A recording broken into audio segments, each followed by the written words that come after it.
record that. Okay. So on is our preposition here, and it shows a relationship between my phone and the table. So that's what a preposition does. It shows us the relationship between two objects in the sentence.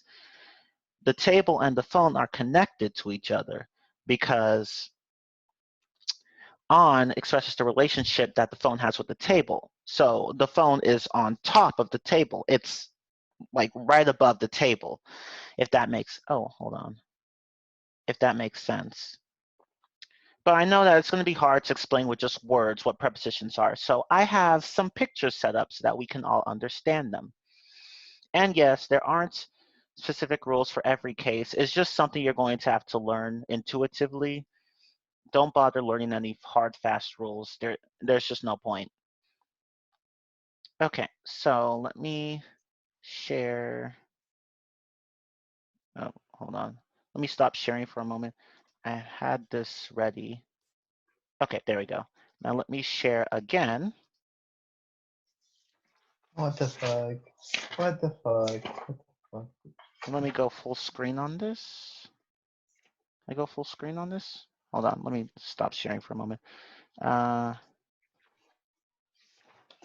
Okay, there we go. And I shall go back, share, and share. Okay. Okay, so Wow. I have some pictures of all these prepositions. These are the ones we're going to focus on first, as they are the most common ones.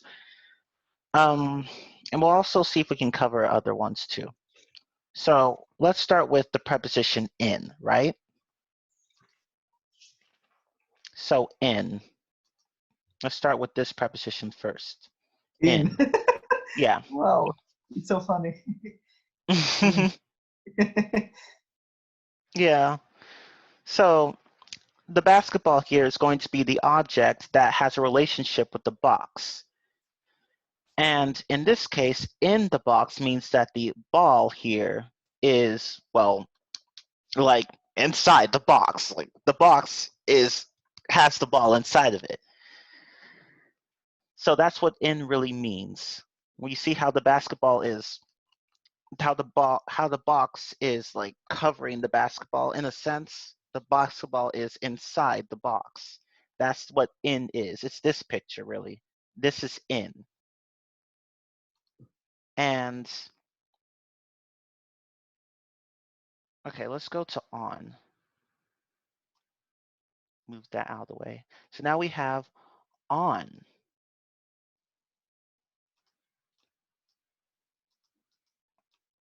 Okay. We have, oh crap, no. Okay, there we go. On the box. So the ball here is sitting right here, and it's touching the top of the box. So that's what on means. This is on. So the ball is on the box. And I can get rid of that. Move. Okay. Let's see. And then we have under the box. Under the box. So here, the ball it's like on the box here, but the ball is not sitting on top of the box, but the box is sitting on top of the ball. So this is under the box, under. And the ball is touching the box, but it's under the box instead of on the box or on top of the box. On and on top of can, sometimes be the same thing. Okay, let's see. And also under and underneath can also be the same thing. So to make this clear, mm, mm, mm, mm, mm. Underneath the box also works here. And on top of the box also works here.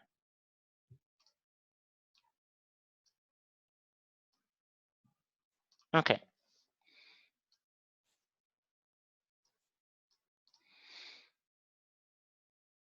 And let me also put something here. Inside the box.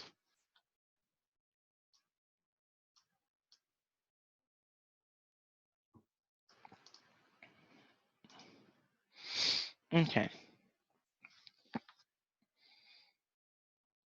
Okay, so now we have in the box, on the box, and underneath or under the box. So that's 3 prepositions. So let's talk about above the box next. What is this doing? Okay. Let's talk about above the box. Above the box. So above the box is like, it's similar to on the box here, if I can show you. It's similar to on the box, but above the box, for above the box isn't touching the ball. The ball's not touching the box. So above is like on the box, except that there's no touching. So the ball is essentially floating above the box. So this is what above is. Above the box. Okay, and below the box is similar, except that the ball is under the box this time, but it's not just under the box, it's not touching the box. So this is what below the box is. So it's like under, except that there's no touching. Okay, okay, let's do next to the box.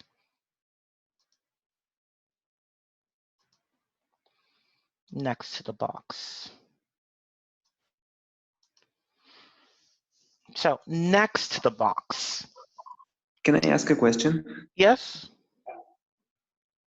So I've always confused between sitting in a chair and sitting on a chair. And I think sometimes native speakers use those prepositions interchangeably. Is there a difference? That's actually a good question.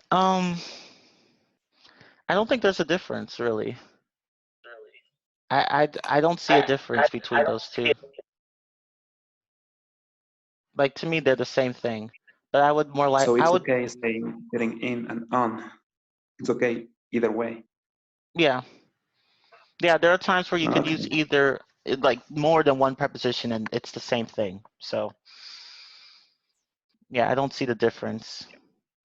I personally would use in, but you can use either. Okay, thank you. Got it. Uh-huh. Okay, so now we have, actually, let me stop here for now and move over to this. So I'm gonna create a little quiz, clear all that crap, So and my phone is on the table because on is touching. It's above punching. Yeah. So is on the table. yes.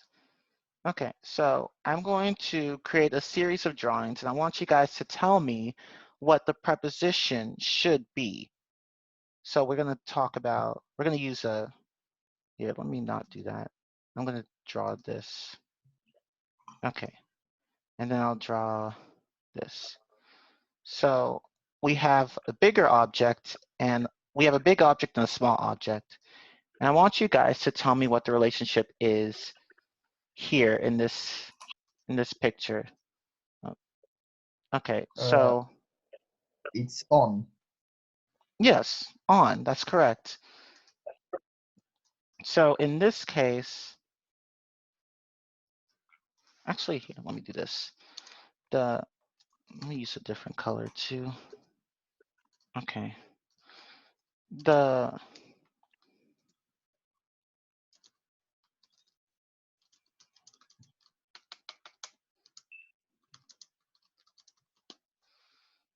So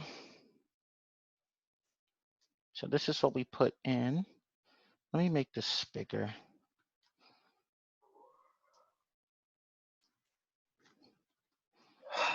And okay, there we go. Let's see, and I'll use orange for this. Okay, so in this case, we have on, right? The red box is on the green box. This is on. Yep. And now, let's move this and put it here. Now, what is the red box? So, who wants to answer next? What position is the red box in? What preposition would go here? Above. Above, yeah, good. In this case, it would be above. The red box is above the green box. Perfect. Okay. Let me see. What else have we done? Let's do this one. Inside. Yeah, correct. In or inside, either one. The red box is in the green box, or alternatively, you can say inside. So let me just, okay. So the red box is in the green box, or the red box is inside the green box. Very good. Okay, what else have we done? I'm trying to remember. You say the red box is passing through the green box? You mean here? Yeah. No, because I mean, you could say that, but here I'm not indicating any movement. It's a completely still box. So. Ah, okay. Yeah. Okay. I can just remember. Oop. Let me see. What have we done? Oh, yeah, I know what to do next. Okay. Let's do this. Put this here. Okay. Now, what is the red box? Above. Are you sure? Oh, no. It's next to. The next to. Not Beneath quite. the green box. No, in front of. Not quite. Beneath the green box. Below. Below. Yes, that's correct. It's a below. Oh. Yeah, below. It's below the green box. So the red box is below the green box. Okay. Now what about this? It's under. Yes, very good.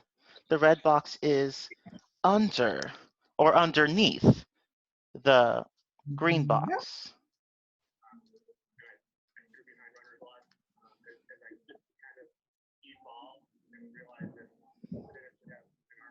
Very good. Okay. Now let's go back to our page of prepositions. Wow, that's great, I guess. Mm-hmm. Wow.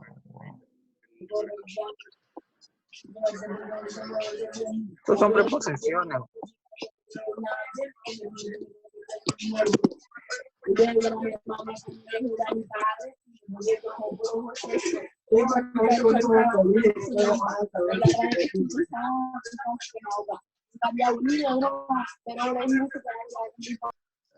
Please.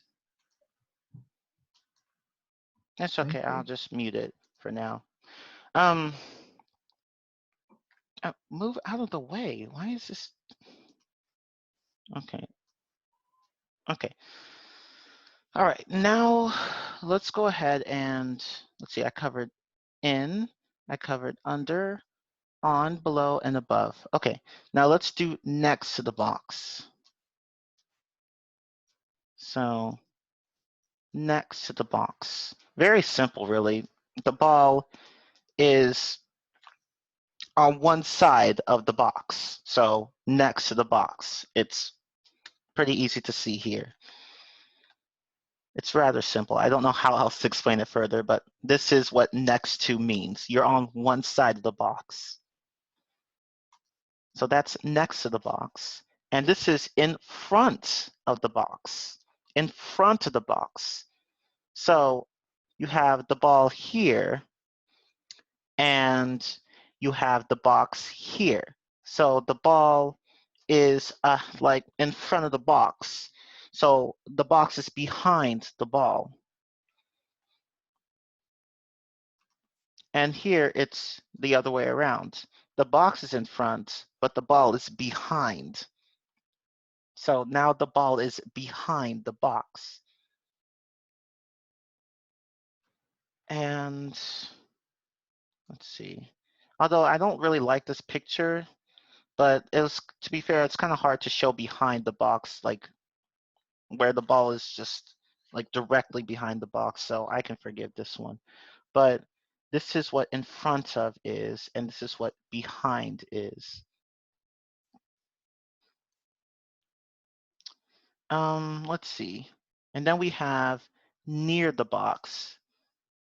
So near the box and far from the box. So near the box means that the ball is close to the box. Close to the box. Whereas far from the box means that the ball isn't close to the box. So the ball is is a very large distance away from the box. So this is what far from the box is.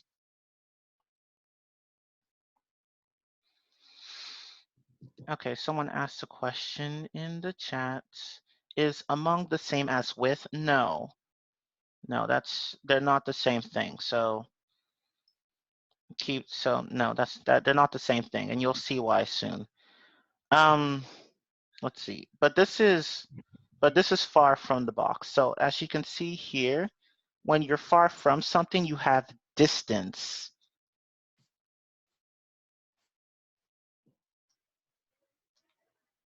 And when you're near the box or near something, there is barely any distance. So see, far from the box is a long distance. Near the box is a short distance. Yep. Can I ask a question? Yes. So when talking about directions, let's say that there's a building in front of your apartment. So you could say either that building is in front of my apartment or across my apartment. Are both prepositions correct?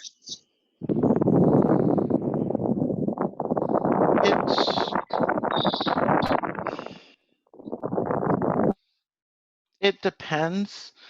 When you want to say that your building is across another building, it implies that there's a street in between the two buildings. But when you want to say that a building is in front of another building, well, that could mean that the two buildings are across from each other, or it could mean that one building is behind another. So it really depends. But when you use across like that, you're implying that there's a street between the two buildings. Oh, hold on. So let me draw this for you, actually. It might be easier if I explain it that way. So let me share the whiteboard again.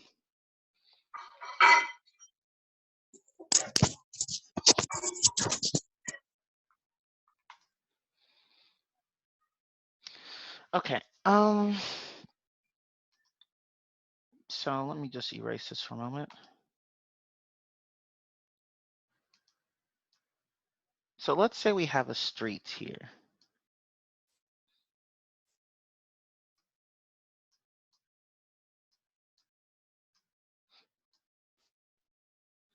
And then you have two buildings here. No, let me not do that.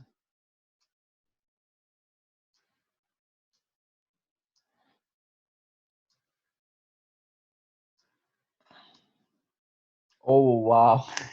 Yeah, I know, I can't draw for crap. No, you can.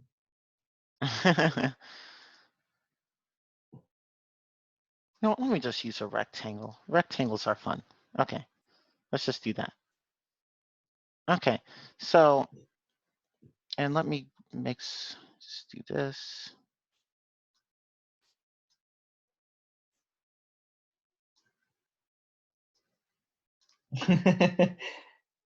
Wow, you really know how to. Yeah. Okay, and then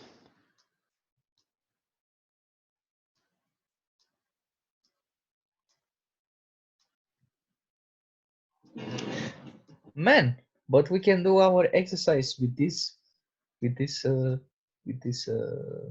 apartment, with this apartment. we could, true. Yeah. Okay. So for the record, what was your question again about these buildings? You were asking about giving out direction. Yeah, I asked you. Yeah, if talking about directions, I could say that a building is in front or across. Those two are synonyms. Okay. Let's see. Let me actually draw another one here. Yeah, no, not with that color. Okay. This one.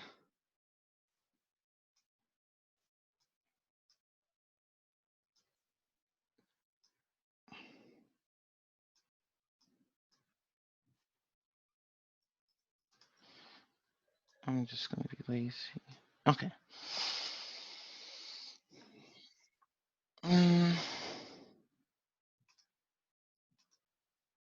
Okay.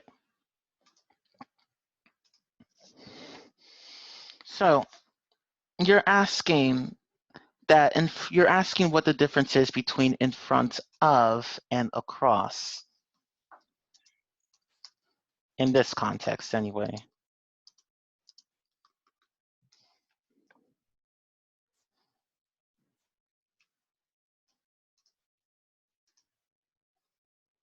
Well, across, it's across the street because it's a street, you know?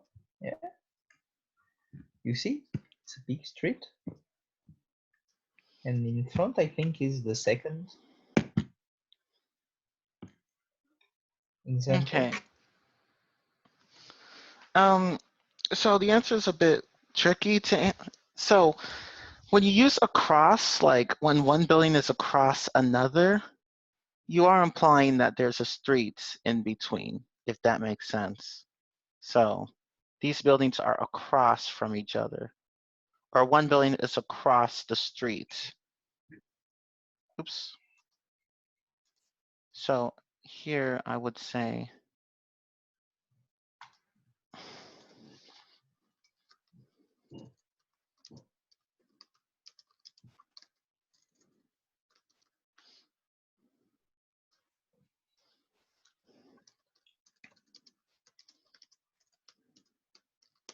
these buildings are across from each other. Or you could say that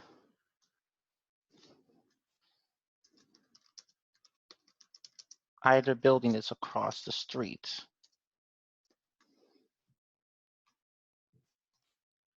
So this is what across means. What about within? Within. What about what? Within. Within? You're Yeah. asking if, I'll get to that in a moment. Within, it's kind of like in. It depends, really. I have to make a different example for that one. But It's like among. huh? It's like among. No, within is different. Within is kind of like in, except I have to bring up examples for that one.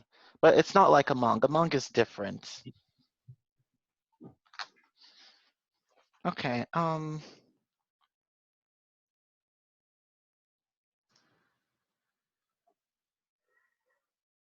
it's okay. Don't worry about it. These are all good questions. I just need to take. I just have to answer each one at a time before I move to the next one, because there are so many prepositions I have to cover. So across, so this is what I would use for across. Like if you want to say that one building is across from another, you're implying that there's a street in between.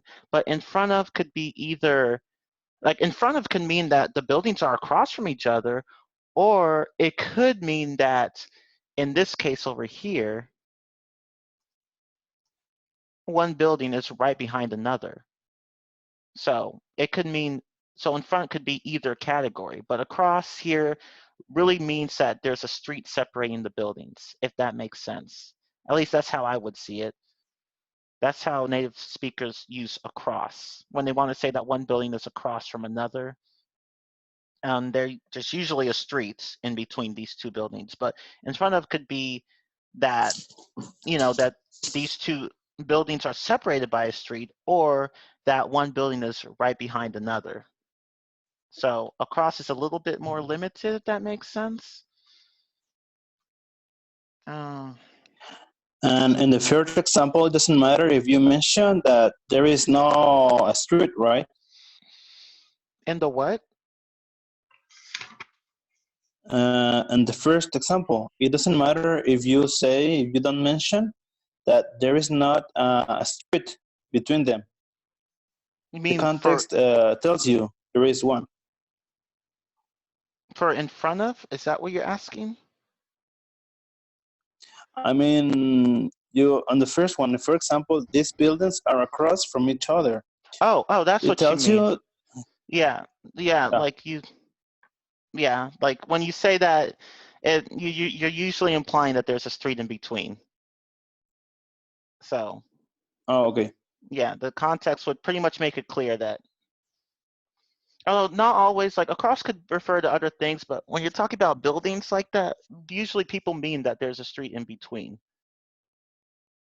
Or that there's something else separating the buildings. Like it could be a lawn or a courtyard or whatever, but that's really what across means in this context.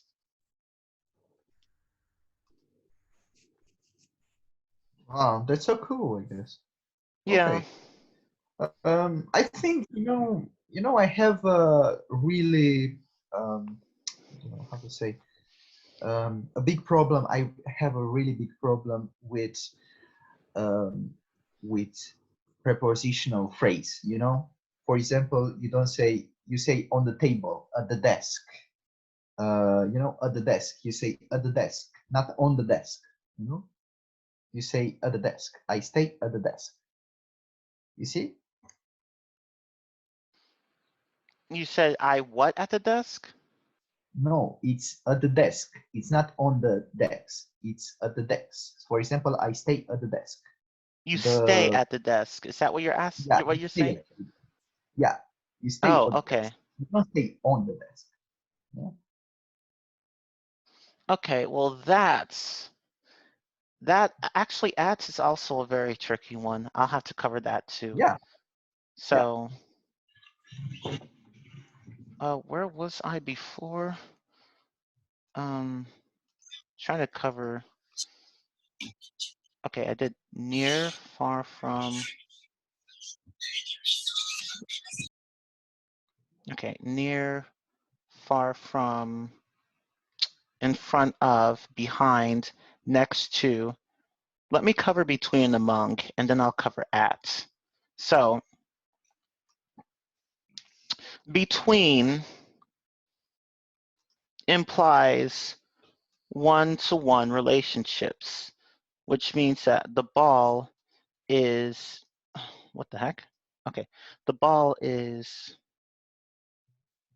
between the two boxes. So these two boxes are actually, no, that's right. These two boxes have a one-to-one relationship with each other. The ball is between them.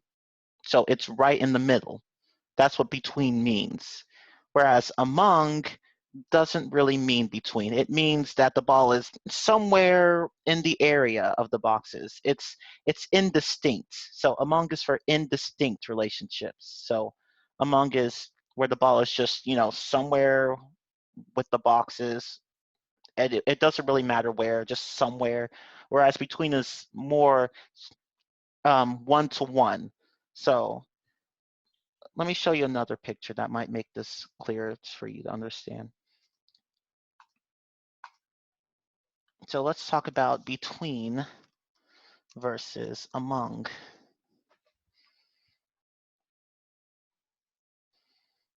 So let's go ahead and do this. So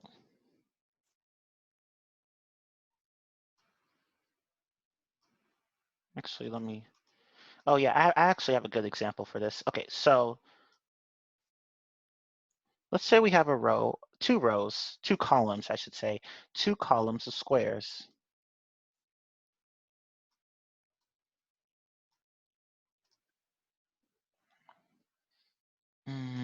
Let's move these, oops. Let's move these closer.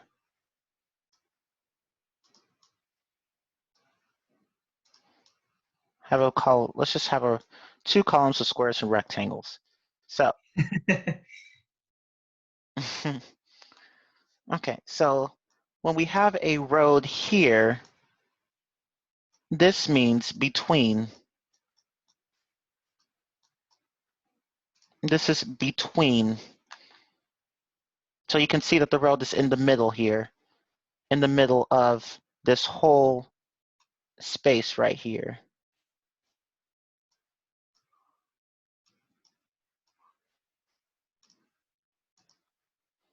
So when somebody is walking walking on this road, they're walking between the trees, I'm sorry, not between the trees, between the boxes. So this here is between. But, you know, if somebody's just, you know, meandering along the boxes without any sort of straight path or whatever, that's among. This is among. So among here does not imply being in the middle of something. It just implies being with something, if that makes sense. So among is like this, whereas between is like this. Oh, let me not use that. Between is more like this, if that makes sense. Okay, so between, it's like between two, and among, like between many, you know? Yes, but You be know what I careful mean? about that because between can take more than two things. It's like either, yeah? Yeah, but in the Either. case, but if you have only two things, then between will be the only thing that makes sense. But more than two, it could be either. It just depends on what you're talking about. Yeah. So let me erase the road for a moment. May I ask you something? Yes. At is a preposition, yeah? Okay, what did you want to ask?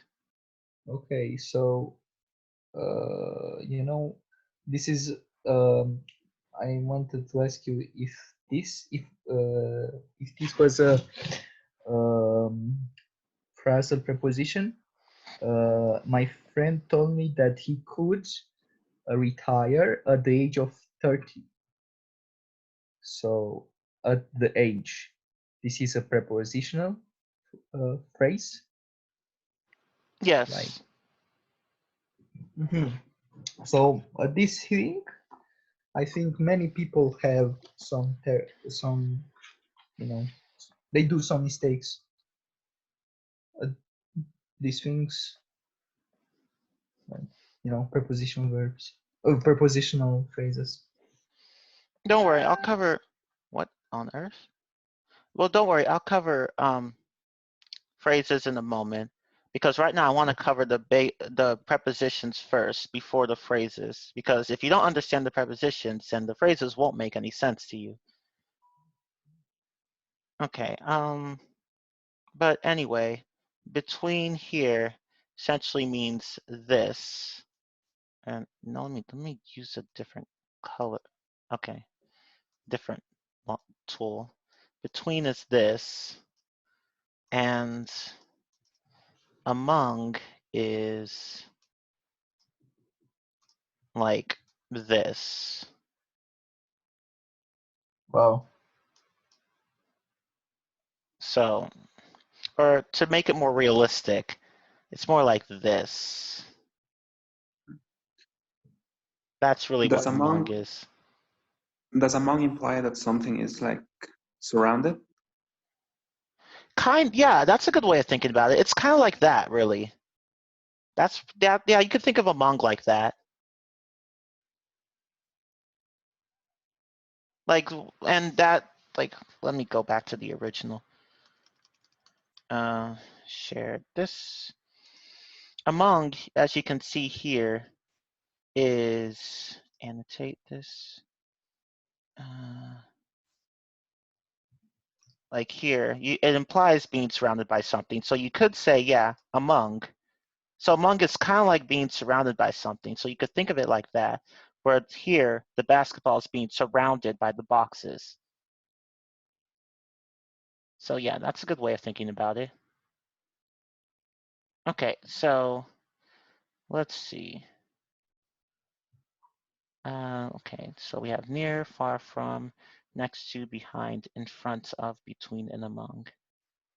Okay, let me go back to the whiteboard and we shall have another activity. Erase that. So here's a preposition bank. So What's we that? had, oh, this is just a number of prepositions to choose from for the exercise we're going to do. Oh, So near, far from, next to, I think that was in front of, behind, between, and among. Okay, perfect. Now let's go ahead and bring back the boxes. But this time, well, actually, let me do this.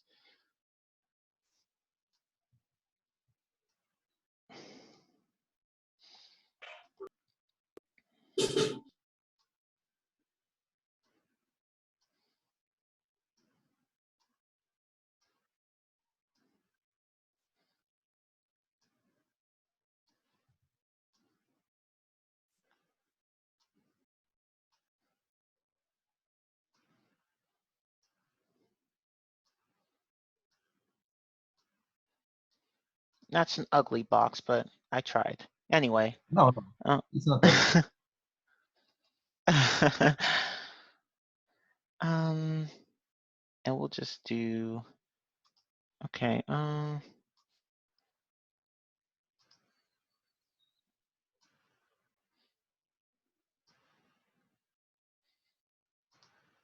actually, let's use a different color. Okay. Okay. So now we have two boxes. Well, this is let's just say this is a rectangle and that's a cube. Anyway, Okay. so what is this? Under. Oh, hold on. Let me just. Wait. Oh, we don't have. Oh, wait. We don't have. We don't have under. In front of. Yes, perfect. Under.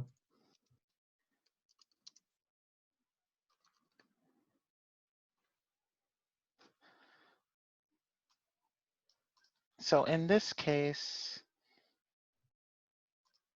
the rectangle is in front of, the cube. The rectangle is in front of the cube. Okay. So now, what is this? The rectangle is far from Perfect. the cube. The rectangle is far from, or even far away from, the cube. So that's good. Yes, the rectangle is far away from the cube. Okay. Let me see if I can do this. What is, I don't like this, but okay. What is, let me just erase this. Hold on. Okay. And let me erase some of this. Okay. Take this here and then admit you and then take this here.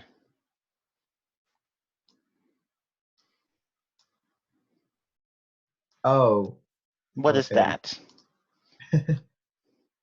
Is behind of the cube. Yes. Yes, perfect. The rectangle is behind the cube. The rectangle is, oh, whoops, let me just erase that part here because that should be behind, not behind of, or I could just do this. There. The rectangle is behind the cube. I didn't even realize that that of was there. Okay, so first the rectangle was in front of the cube. The rectangle then was far away from the cube, and now the rectangle is behind the cube. Is it bad to use the word of? Behind of? Yeah, we don't say behind of. I don't know why I put that in there. Okay. It should be, take that of out. So the first one should be the rectangle is in front of the cube. And the second one was that the rectangle is far away from the cube. And now the last one was that the rectangle is behind the cube. Okay, so let's move this. So if this is far away from, what is this? In front of. Close, but we But already it's did in front of. Oh, but it's next to. Next to. Oh, here, let me do this. So it's not really next to, because if this is far away from, what's the opposite of far away from? If this is far away from, what's this? Near. Near, yes. The rectangle is near the cube. Could you say close? Close to? Yeah, you would say close to. Not just close, but close to. But I get what you mean. So yes, you could say that. And, is there any difference between far from and far away from? No, they're the same thing. So you could use either. Okay, thanks. But now what's this? Okay, it's Next to. next to. Yeah, next to, of course. Okay, so now the rectangle is next to the cube. Or could you say the rectangle is by the cube? Yes, that's a good point. I was actually going to bring that up. By often means next to. So you could say that the rectangle is by the cube. Or you could even say that the rectangle is beside the cube. You could say that too. So all three of those work for this situation. Yeah. You wanted to tell me about within. Within? Mhm. Oh, okay. Just hold on a moment. Let me finish this exercise first. Let's see. But we have already finished. Oh no, there are two more that I want to show you. Oh. Let's see. So well, I have an idea. Let's erase this and this. Now what is this? Between. Yes. So now let me change this. It would have to be Or could you say it's in the middle of? Yeah, you could say that too. Oh,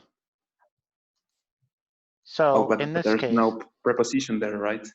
But yeah, you could say between or in the middle of. Either one works. but between it's used more. No, it depends really, but yeah, you could say, I guess between is used a bit more, but you could really use either one.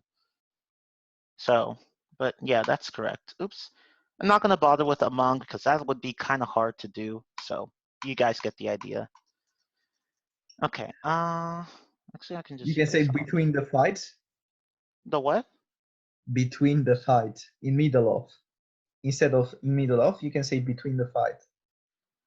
No, that one would just be in the middle of. Okay. Yeah, so they're not always interchangeable. Okay. So within. Oh, first let me erase. Let me put this as. Okay, so you wanted to ask about within. Okay, so within, how do I explain that one? What this is supposed to be?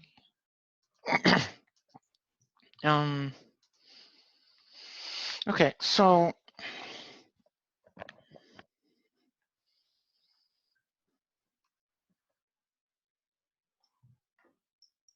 how do I explain within? That's hard to explain, because You in wrote many ways something it. in the chat on Discord, and you tell us between the current week, and I mean within. I'm sorry. Oh, within the current week. Okay. Okay. So that's a good question. So within is, dang, how do I explain this one? Because in many cases it works like in. So here, let me see if I can find an example really fast. Within.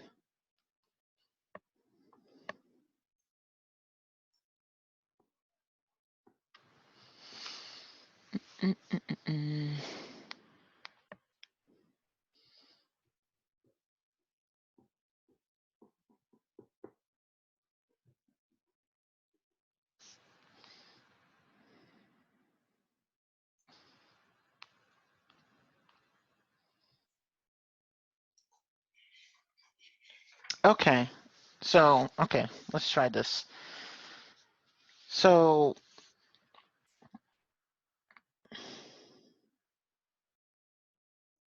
within implies some sort of boundary, I should say, if that makes sense. No, the screen didn't freeze. I just haven't been doing anything. So within, yeah, okay, yeah. Now I think of an answer. I have an example for it now. So within implies a boundary. Let's say that we have a boundary of. Okay, let's type in a series of numbers, right? So 1, 2, 3, 4, 4, 4, 5, 6, 7, 8, 9, 10. And no, why did you? Oh, I see why. Because okay, let me do it that way. 1, 2, 1, 2, 3, 4, 5, 6. 1, 2, 3, 4, 5.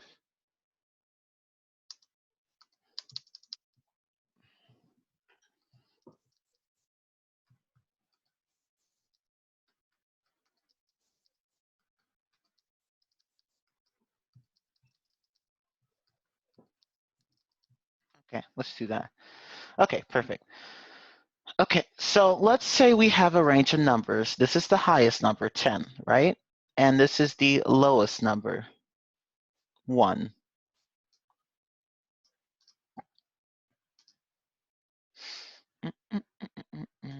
Okay, so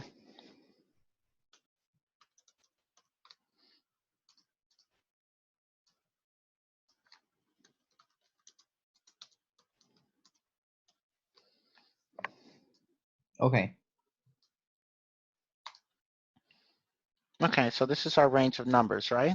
From the lowest to the highest.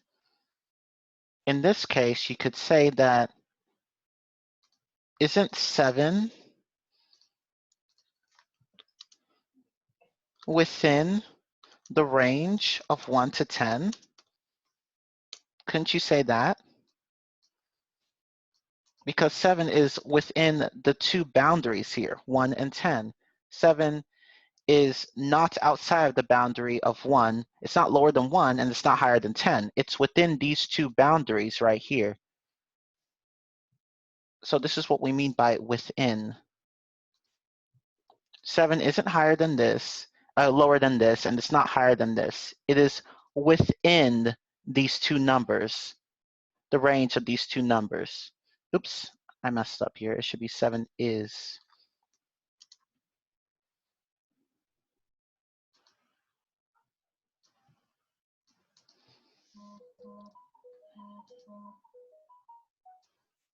Okay, so that's what this means. So here, 7 is within the range of 1 to 10. So when you use within, you're implying a sort of boundary or a sort of containment, if that makes sense.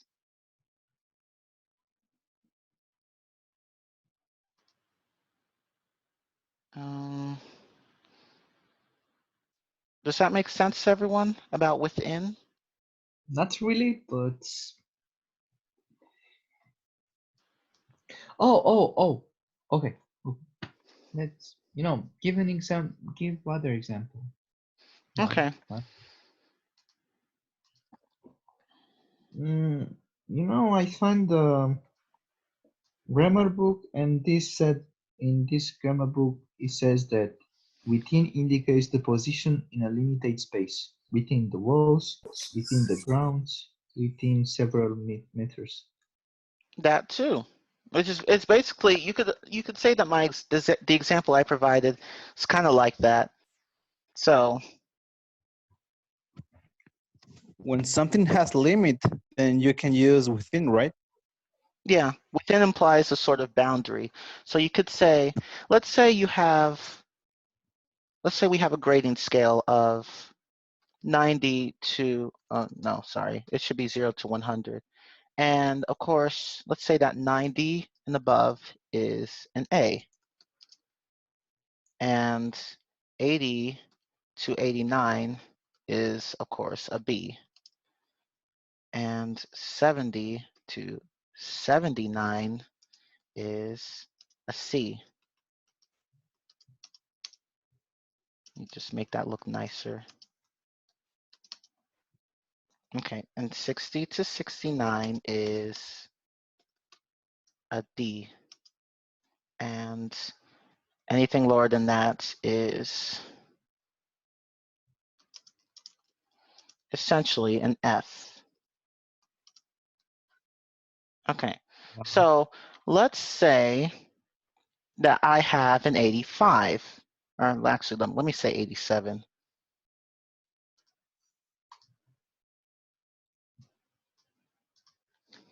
Let's say I have an 87.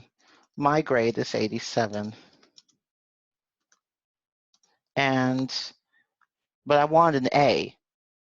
So that would mean that my grade is 3 points. Oh, yeah, let me see. Crap. Let's see. Okay, so let's say I came within 3 points of an A, because a 90 would be 3 points away. So in this case, that's what within means. Here, within implies another boundary, or being between or within two boundaries, really.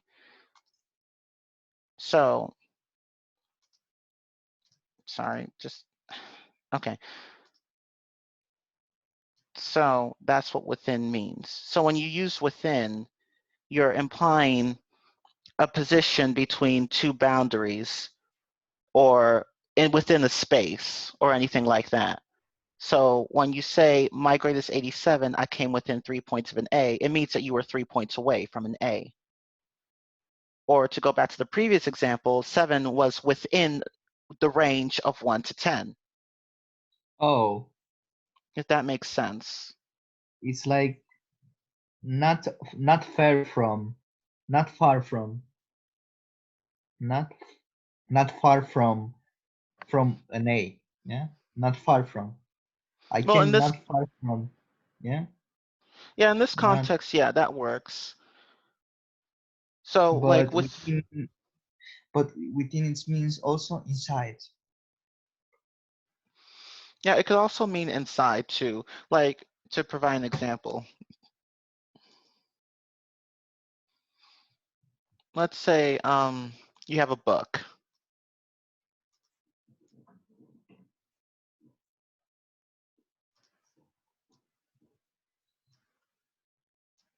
Here's your book, right? So let's say this book is a statistics book.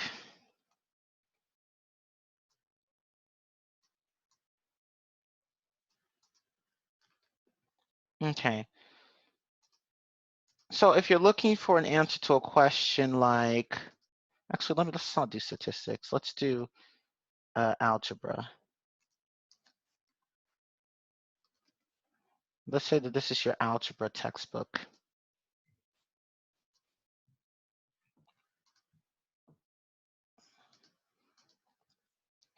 So let's say that you're trying to solve this problem. So 7x plus 2 equals 16. And it was a problem assigned from the book. Let's say that it came from the book.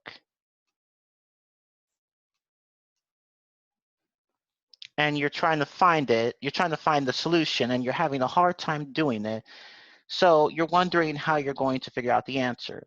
So you give up and you decide to look to the book for answers. So, and you could say that in this case,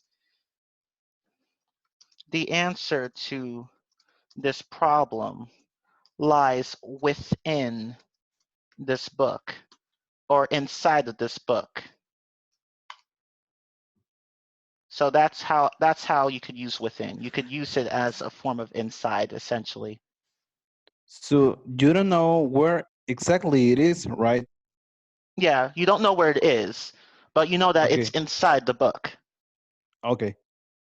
Yeah, so you could use within like that too. Within could mean inside, or it could be between two boundaries, or it could be either of those things. So that's really what within is. Okay, let me stop sharing my screen for a moment. There was one thing I wanted to do. Let's see, because I have some activities here set up, but let's see. Let me take this off full screen. Not this one. Not this one.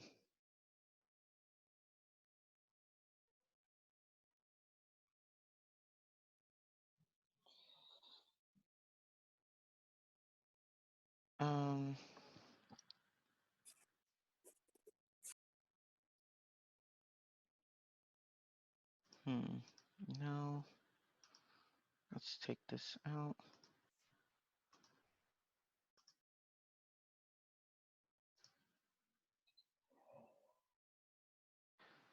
Actually, I think we could probably wait, let me just make sure.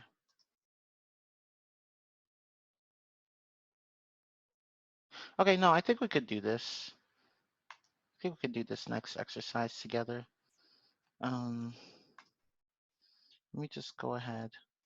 I should probably explain 2 more prepositions first. And I know which ones.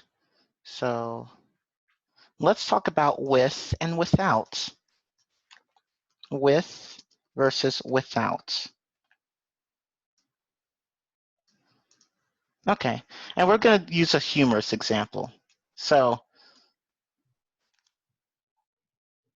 let's see.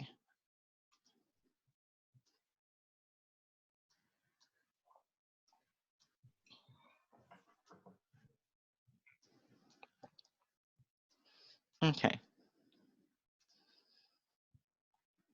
So let's say that we have a man here. This is our man.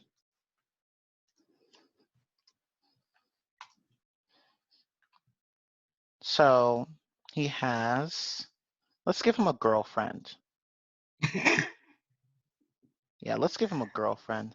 Give him a nice, cute little girl. Do you have girlfriend?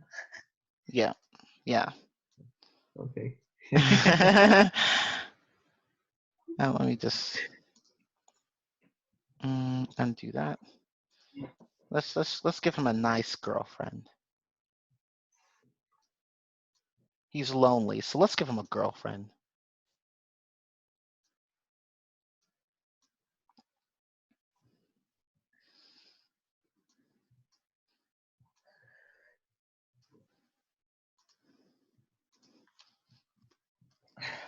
Girlfriend. Yep. So now you have a man and his girlfriend. Oh wait, hold on. Let's have them hold hands. Okay. Okay. So now you have a man with his girlfriend, right? So you could say that the man is with his girlfriend. The man is with his girlfriend. So they're together. That's what with means in this case. Together. These two are together. The man is with his girlfriend.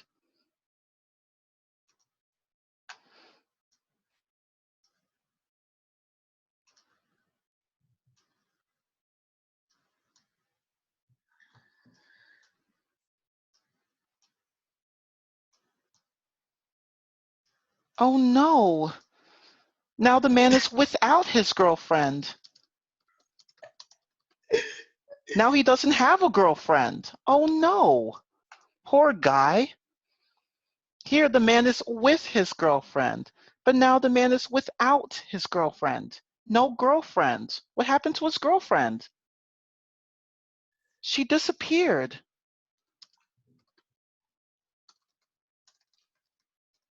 Oh, girlfriend. No girlfriend. She just vanished. Poor man. Now he's sad. Oh, wait. Yeah, like I have a question like to you. Like, what is the difference between down and below? Down Yeah. and below? Okay. So down implies movement. Below implies position. So Oh, you can do exercise with yeah, I'll get to this that in a thing. moment. Yeah. Yeah. Okay. But when you say down, you're like implying some sort of movement like this. Below doesn't mean any movement. It's just position. So let's go down the stairs. It means that you're moving down the stairs. But below the Oh. stairs doesn't mean that you're moving. It just means that you're Oh. positioned below the stairs. Okay. So down is the action. Yeah, down. Yeah, it's movement pretty much, if that makes sense. Okay, but sometimes it can mean position though. I'd have to show you, but I'll get to that in a moment. But anyway, so the man is now with his girlfriend. So he is together with his girlfriend. They're together. So that's what with means, together. But now the man is without his girlfriend. So now there's no And under girlfriend. is the position. They're apart. Under is the position. Yeah, basically. And So the below girl, in below is far from under a bit. yes. Like it doesn't touch the thing. Yeah. Yeah. Yeah. Below implies that there's no contact, if that makes sense. Okay. But before I continue, is the difference between with and without made clear here? Oh, okay. Against. Like Against? against the walls. Against what? Against the walls. Against the walls. How to? Hold on. Someone's in. Against the mean, walls, I'd have to. I leaning. know. Yeah, it implies some sort of leaning. So when Yep. you put a drawer next to the wall, you're putting it against the wall. Oh, can you do image? Image. Yeah. Yeah.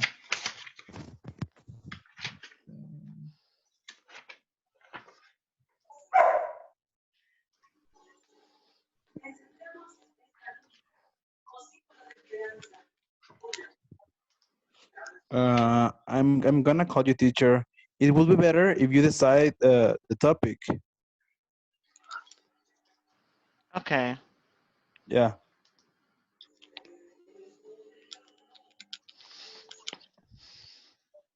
Yeah. Okay. Yeah, I do. I do have a topic set up. It's just that like people are like asking me about multiple prepositions, and I'm just trying to get through as many as I can.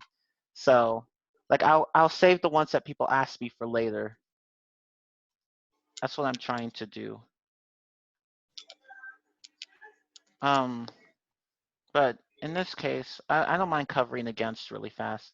So let's say you have a drawer here. This red thing is the drawer, and this is the wall. This green thing is the wall. So you want to set your drawer next to the wall. So you push the drawer all the way to the wall, and now the drawer is against the wall. So against implies that one object is leaning on another. So the drawer is against the wall here. Or you could say that this red box is against the green box. Does that make sense? Wait. Could you repeat, please? Like against.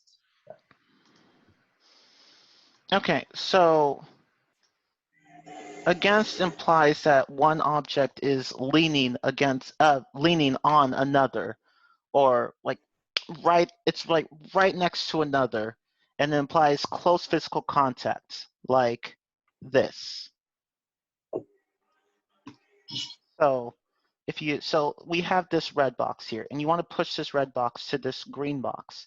So you push it all the way to the green box, and now the red box is against the green box. So that's what against means, that one object is leaning onto another. Does that make sense? Okay.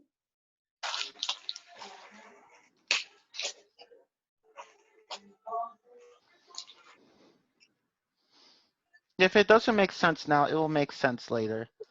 I don't think, can I rotate this? No. Oh well. Okay.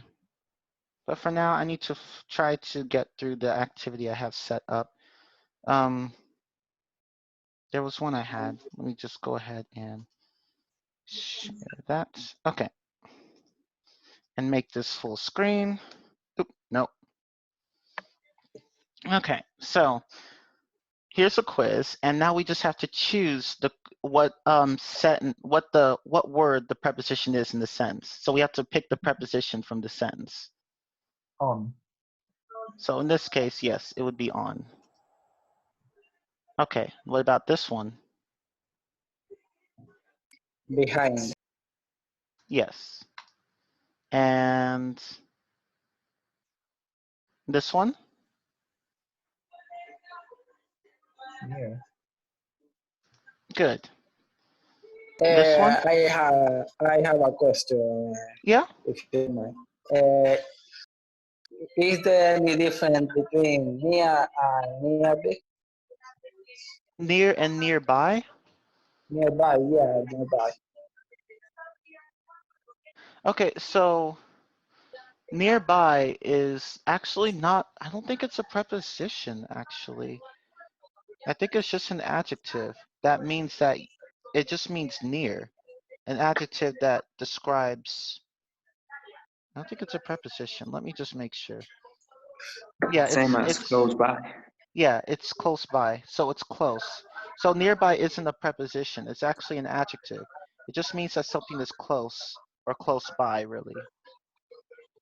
But near is a preposition. So you can say near the table, but not nearby the table. Mm, So nearby isn't a preposition. That's the main difference between the two. okay, okay.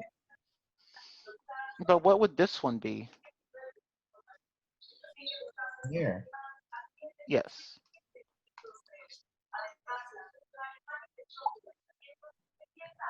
Okay, and this one? In. His. In.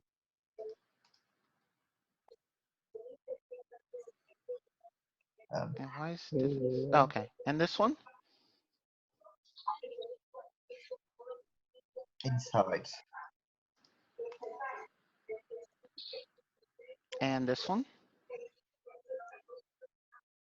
Um, Yes.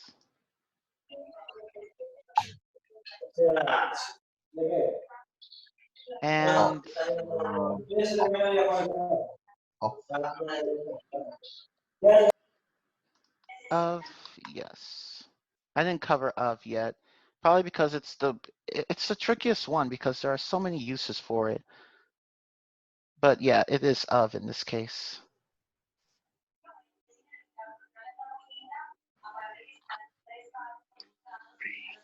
That's not a complete sentence. I don't know why they didn't put the verb in there. It should be Rick is fond of sweets. But anyway, what's the preposition? Of course, of. Yes. And we get all of them right. Okay.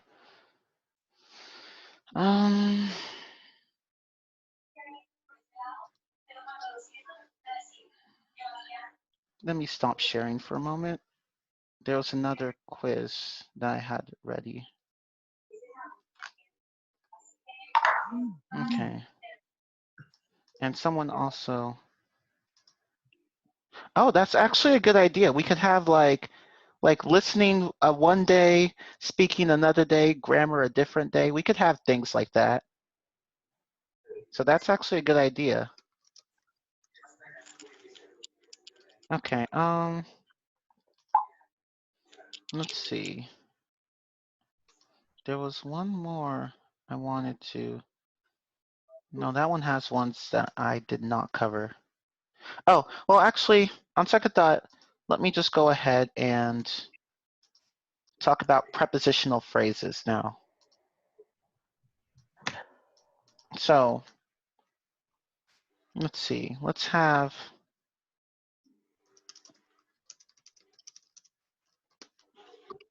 this sentence, right? So we have on as a preposition, correct? On is the preposition. But here, let me type this up. So on is our preposition. But prepositions can be only one word or two words even. Sometimes you have two-word prepositions like consisting of or because of or in order to. Those are all two or even three-word prepositions. But what if we want to talk about, what if we want to have something that's more than just a preposition? So we want to have words that come after the preposition itself. So when we have words that come after the preposition, like this, so let me just highlight this whole thing here. This is what we call a prepositional phrase because it includes the preposition as well as an object of the preposition, which in this case is bed. So on the bed here is our prepositional phrase.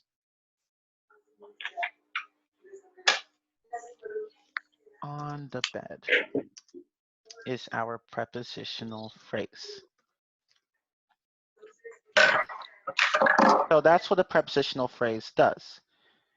Well, that's what it is. What it does is, well, again, prepositions tell us the relationship of, two nouns in a sentence, or really, or more than two nouns. So your sister, or my sister anyway, is on the bed. This means that my sister's relationship with the bed is, well, that she's on top of the bed. That's the relationship. So on shows us the relationship between the sister and the bed.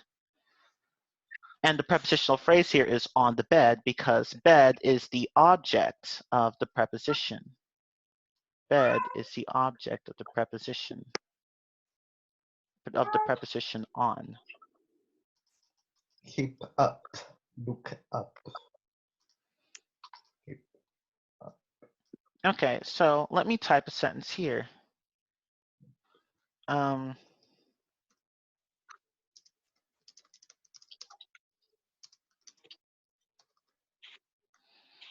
Can anyone tell me what the prepositional phrase here is? In the fridge. In the fridge, yes. Let's do another one.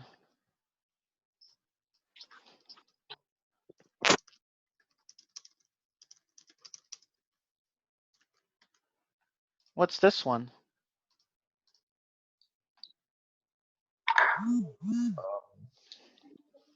Huh? On the top of the desk. Yes. On top of the desk. Because on top of here is actually one really big preposition made of three little words. So in this case would be on top of the desk. Okay. How about, let me give you a challenging one.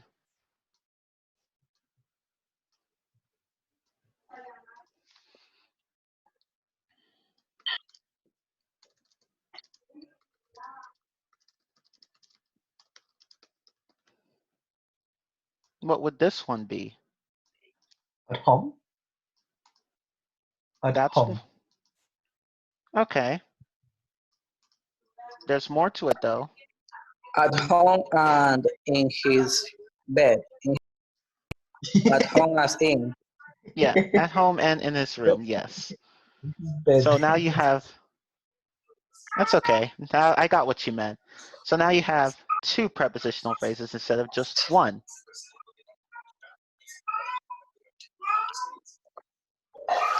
Okay, so that's what a prepositional phrase is. So a prepositional phrase can be an adjective. If you guys remember what an adjective is, can anyone tell me what an adjective is? A description of a noun. A Yeah, word essentially that modifies the noun. A feature. Yes. Yes, that's good. Yes. That's, both of those are correct. So an adjective is something, it's a word that modifies a noun or a pronoun.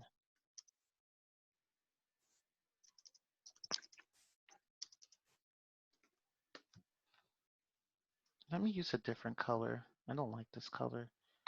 Okay. And I forgot to put a verb there. And an article. Okay. An adjective is a word that modifies a noun or a pronoun. So an adjective tells us what kind, how many, and which one. So it tells us those one of those three things: what kind, how many, and which one. So for example, if somebody wanted to ask what kind of door, I want a wooden door. A wooden door. Wooden here is the adjective because it tells us what kind of door.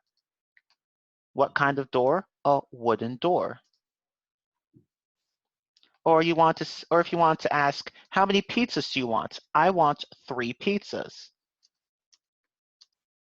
In this case, 3 is the adjective here because it tells us how many. How many pizzas do you want? I want 3 pizzas. And if you have a set of choices to choose from, you could say, which subject do you like? out of these 5 subjects, like say you have algebra, chemistry, history, geography. Here, let me type them out. Algebra, history, geography, chemistry, and biology. So you have 5, let's say you have 5 subjects. Which subject would you like to pick? Would you like to study? And I say, okay, I want to study algebra. So in this case, let me see if I can.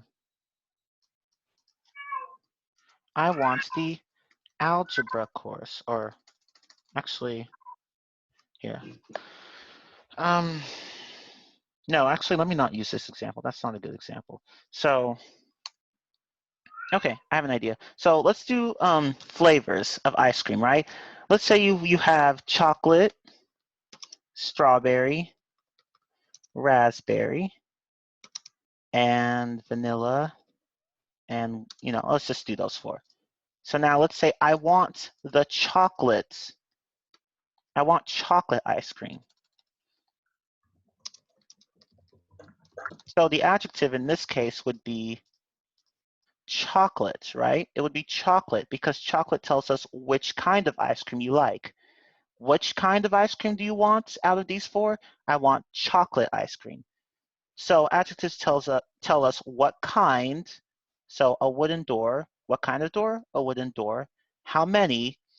How many pizzas do you want? I want 3 pizzas. And which one? Which ice cream do you want out of these 4? I want chocolate ice cream. And prepositions can actually, let me erase all this. And prepositional phrases can be adjectives. So let's keep that in mind.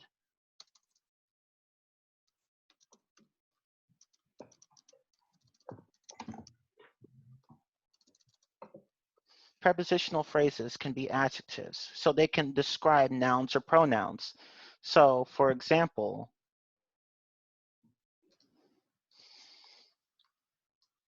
you could say,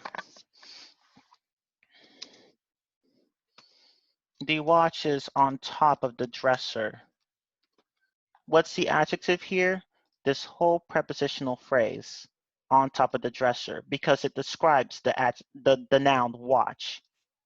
So this is an adjective. This whole thing here, this whole prepositional phrase is an adjective because it describes or modifies the watch. So another example could be, the ATM is near the office. In this case, near the office is an adjective describing the ATM. Near the office describes or modifies the ATM. So those are 2 examples of how prepositional phrases can be adjectives, but they can also be adverbs. Does anyone remember what an adverb is? It explains how the verb is doing.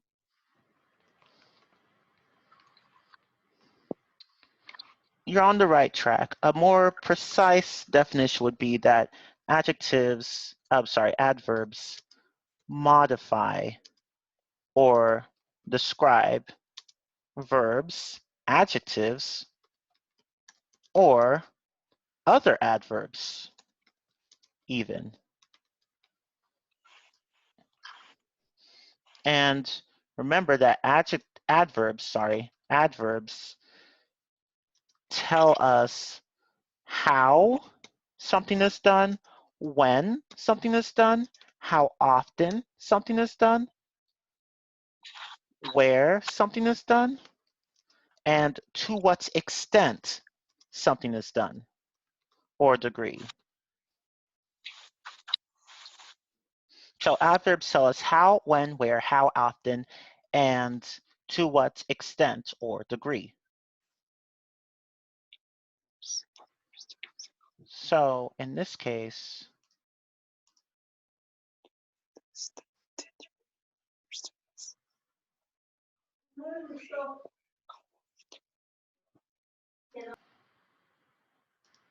Okay, so in this sentence, this soup is too hot. In this case, the adverb here is too because it tells us to what extent or degree the soup is hot.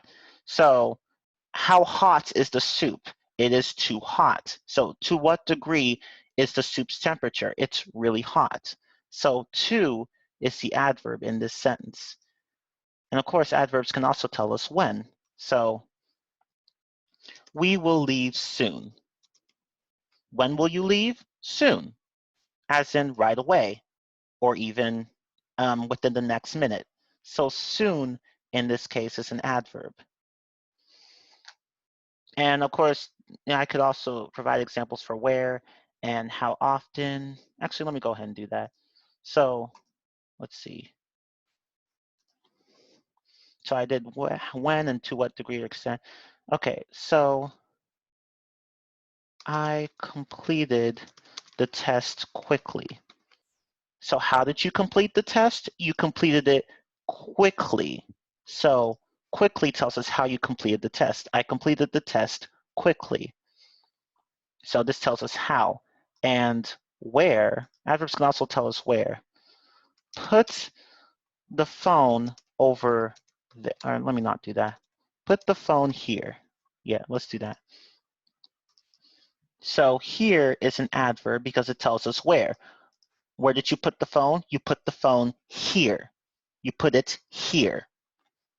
And of course, there's also how often. So I go to the movies frequently. Frequently, it tells us how often. How often do you go to the movies? You go to the movies frequently. So here we have 5 examples of verbs, adverbs. We have how, when, where, how often, and to what extent or degree. Knowing this, prepositional phrases can be adverbs, can't they?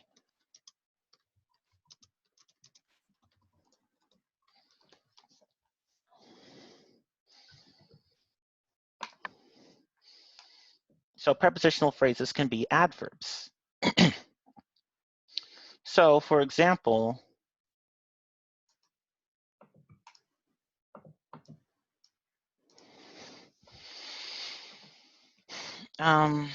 let's see.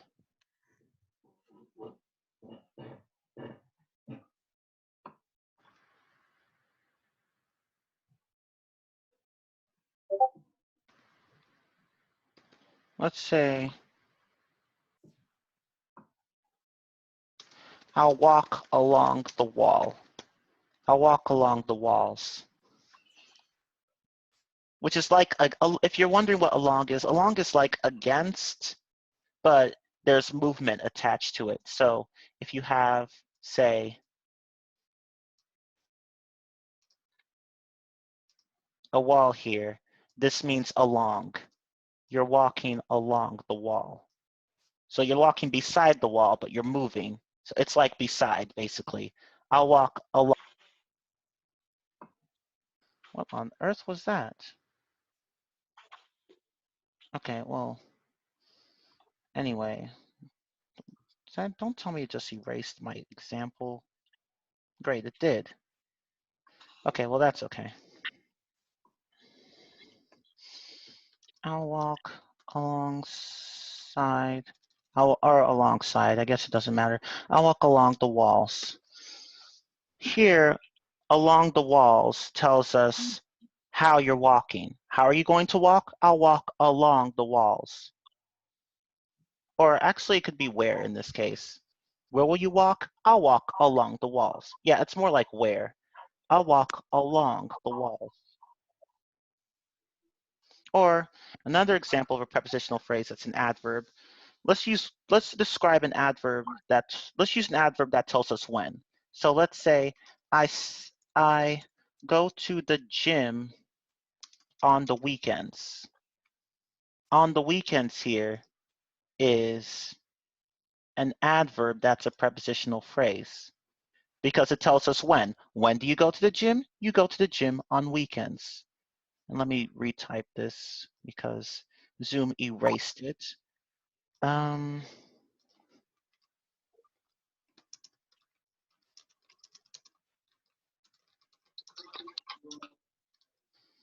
Okay, and for my last example, okay, so this is when and that's where.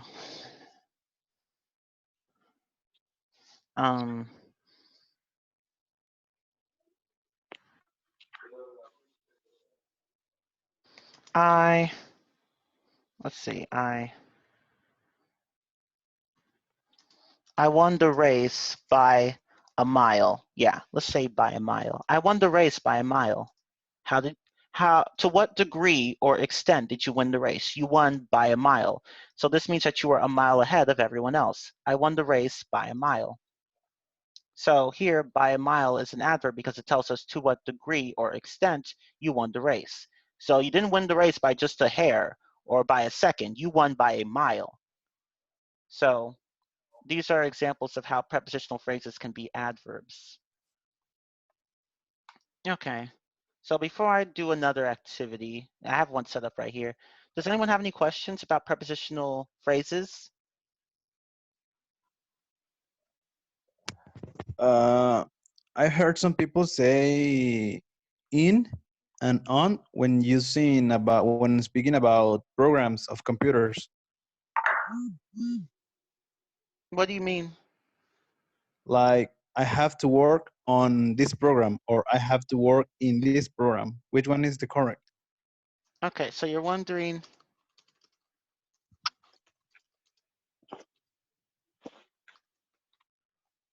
So you're wondering you're wondering which one here is correct. I have to work on this program, I have to work in this program. Right? Yeah. So before I answer this, which one do you think it is? I think it is on this program. Yes, it is on this program. That's a good point. Yes, you got it. So when you're doing a task, you're working on a task. You don't work in a task, you work on a task or on an assignment, or in this case, on a program. So you have to work on something, not in something. You can work in an office, but you can't work on an office. And you can work on a program, but you can't work in a program. So when you say you work on something, that implies some sort of task. So let me delete this, or actually let me. So if you say I work for a company or work in a company. That's actually a good question. I think you can use either, but I would be more likely to say for. So I think for would be the more common choice. So I have to work for, let's say I have to work for this company. So let's say, let me just list out all these prepositions. I have to work on or in an office. So you see we have 3 different prepositions after work. Could you also say I work at an office? At the office. Yeah.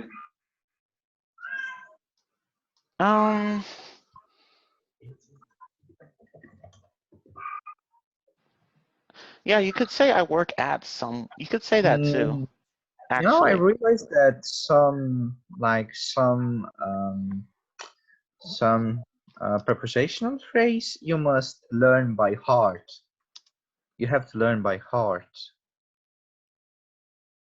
like, Yeah. you know, for example, to enter the house, to enter the house, yeah. After to enter, you have you have to not put any preposition. It's Yeah, true. it's could you repeat that? For example, after the verb to enter, you you don't have to put any preposition. Yeah, you don't put any preposition. So you can't say I Just have put, to enter in the office. You would just say I have to enter the office.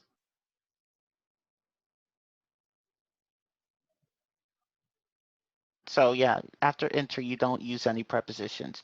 Now, in other languages, that would be different. Like in Spanish, you would put a preposition, the preposition yeah, after the yeah, verb, but not here in English. We don't do that. So here we have, but that's actually a good question. Sometimes the thing about prepositions is that they don't work.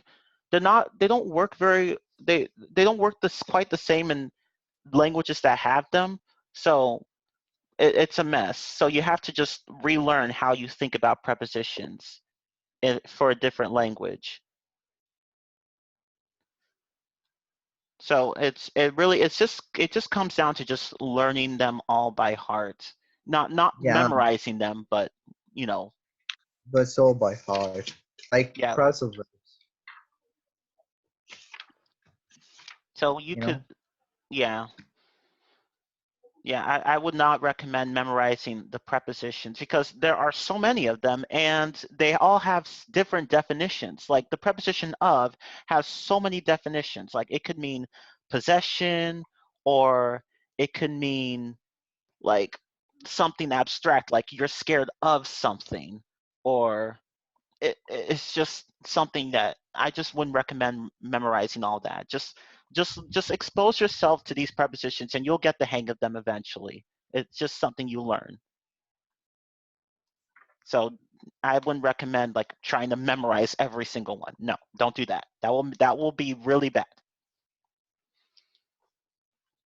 But going back to this example, yeah, I have to work on this program, I have to work for this company, I have to work in an office, and I have to work at Hurricane Harbor, which is a water park basically.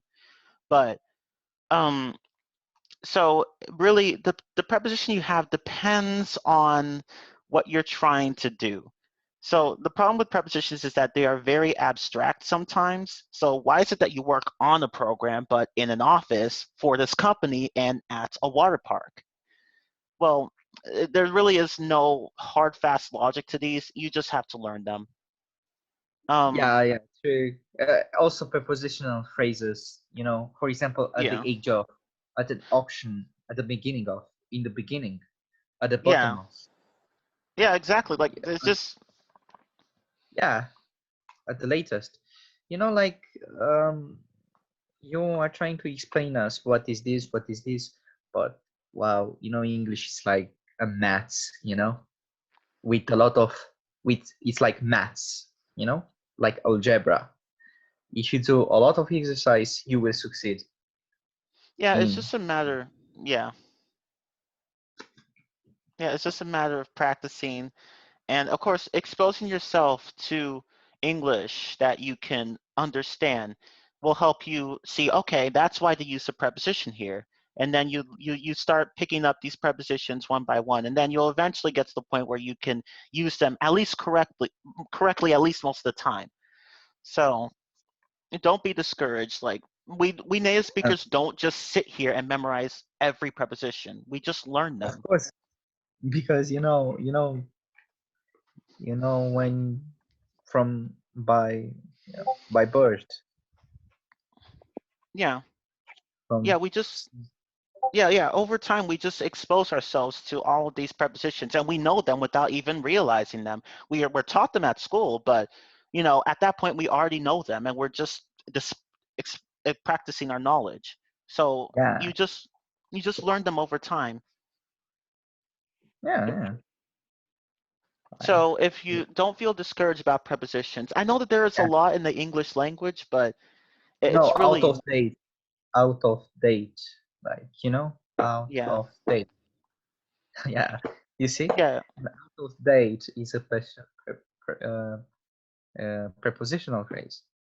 yeah. You could So, say this item is out of date, but you have to yeah. do this as you have to turn this assignment in on this date, or you have to do it by this date, and it's just yeah. So Yeah. For again, example, also, within range, within reach, yeah, it's just yeah, it's going to be hard for me to describe every single use because Yeah. again, it's just something you have to pick up over time. In my country, we learn phrasal verbs or prepositional phrases, by heart, Hmm. because some prepositions are very different to mine, to my language. Yeah. Yeah. Yeah, it's yeah, because again, yeah, as I said earlier, the prepositions can sometimes be mapped in differently in languages. Like say, let's take Spanish for example, because in Spanish you have por and para. So in English in English you just have for. See, the thing is that in Spanish, sometimes por and para can mean for, but sometimes they can mean other things. And it's just a mess because in English they don't always translate to for. So that's the tricky part. It's just something you have to learn. Yeah. At fault, like, at a guess, at a glance, at Yeah, or hand. on the weekends at the dinner party or um, at the age of, as you said earlier, or At the moment. yeah, at the moment or in that moment. In that moment. Yeah. Yeah. But this is really just a guide to get you started on the basics. Really, don't try to memorize every single thing about every preposition because again, there are too many for you to just sit here and study one by one. Just keep learning them, like by I think exposing yourself to English. I have time, and I'm a B2, I'm B2, like intermediate advanced, So I want to be at least a C1. So if I want to be a C1, I must learn these phrasal verbs or prepositional verbs, Yeah, yeah, like you're going to learn them. You have to learn them eventually. Just don't try to try to memorize every single definition. Like just learn them in context and you'll start to yeah, understand why. I can learn the translation from my language, and you know it will be easy for me. Yeah. You know what I'm saying? Yeah, For sometimes everyone, it's I think. Yeah, yeah, for everyone. Because, for example, maybe in your language, it's not that preposition. Like mm, like for example, at the loss. We say in a loss. In Romanian, but you say at a loss. You see? oh, I see. I see what you mean. Yeah, yeah, and that's why. So, What preposition do native speakers normally use when referring to celebrations and holidays? Like, for instance, New Year's Eve, Christmas, St. Patrick's Day. I don't know. okay, Those so when three, you for instance. so let's say we have New Year's Eve. If you want to say that there'll be an event um on that day, you would say on New Year's Eve, not in New Year's Eve or at New Year's Eve. You would say on New Year's Eve. But Got it. The yeah, same but for Christmas? yeah, you'd say it'll take place or you could say the party could say will take place during Christmas. But the weird thing is that you could say at Christmas time too. So you could say the party will take place at Christmas time. So that's the confusing part. Sometimes at actually works in that manner. Sometimes it doesn't. And you know what I also is funny? Like in British English, you could say at the weekends instead of on the weekends. So that's further confusing. But in America, we say on the weekends. Oh, I see. Yeah. you see So it depends on the that's why you variety of English, huh? that's why Yeah. that's why English is a challenging language. Yeah, it's challenging, but honestly, I don't think it's harder than any other language. You just have to be positive and say you can do it because English can be mastered. Yeah, you know, with a lot of work, you Yeah, can do it. exactly. Yeah. But sometimes you may learn by heart sometimes. Yeah, sometimes like regarding things like numbers and letters, that you'll have to learn by heart, but other things, it just depends. Like prepositional phrases and I don't know, like phrasal verbs, you know. Yeah. And one thing I forgot to mention that even within America, sometimes prepositions are used differently, occasionally. Like, so you could say that Yeah. if you could stand, in some places you would say we're standing in line, but in other places you could say we're standing on line. So that's also further confusing because I grew up hearing in line, but I didn't know about online until recently. So some people actually do say we're standing online, but other people say we're standing in line. So that will further confuse some people. But again, if you just stick to one dialect or one area where people speak a certain way, it really won't be a problem for you. Like, don't try to learn all the dialects. Just stick to one, and you'll be fine. Just stick to one. Yeah, but the one which we learn at school is the English dialect. So British. Okay. So yeah, Well, you know, like we watch movies, but we learn at school a different dialect. You know, we watch movies in American dialect, but we watch different dialect. okay. Yeah. Yeah, that's. But you'll be glad to know that they're really, other than a few minor, other than a few, differences. American English and British English are grammatically very much the same. So there aren't that many differences aside from a few like how the subjunctive is used, for example, or how even some prepositions are used. But other than that, it's pretty much the same thing. So so if you're trying to so if you're learning British English but you're exposing yourself to American English, well, the two are really not that different, so you're You not know, going to struggle that much. I know a girl. She who worked hard to become a C1 or C2, and she did the same. Like she learned like all the prepositional phrases, phrasal verbs by heart. You know, if you like so much, you know, you learn by heart. You know, sometimes if you learn, but you know, sometimes you can learn by heart something which you like. You know, Yeah. Yeah, it and just really depends on how motivated you are. Because if you're motivated to learn English, you'll get past pretty much any obstacle. yeah, you know, I got a grammar book, and they said like key points at the end of each chapter, phrasal verbs and problematic vocabulary. You know, like these are important. You know, like Yeah. phrasal verbs and problematic vocabulary and coverage all of the parts of speech and English syntax. You know, yeah. Yeah.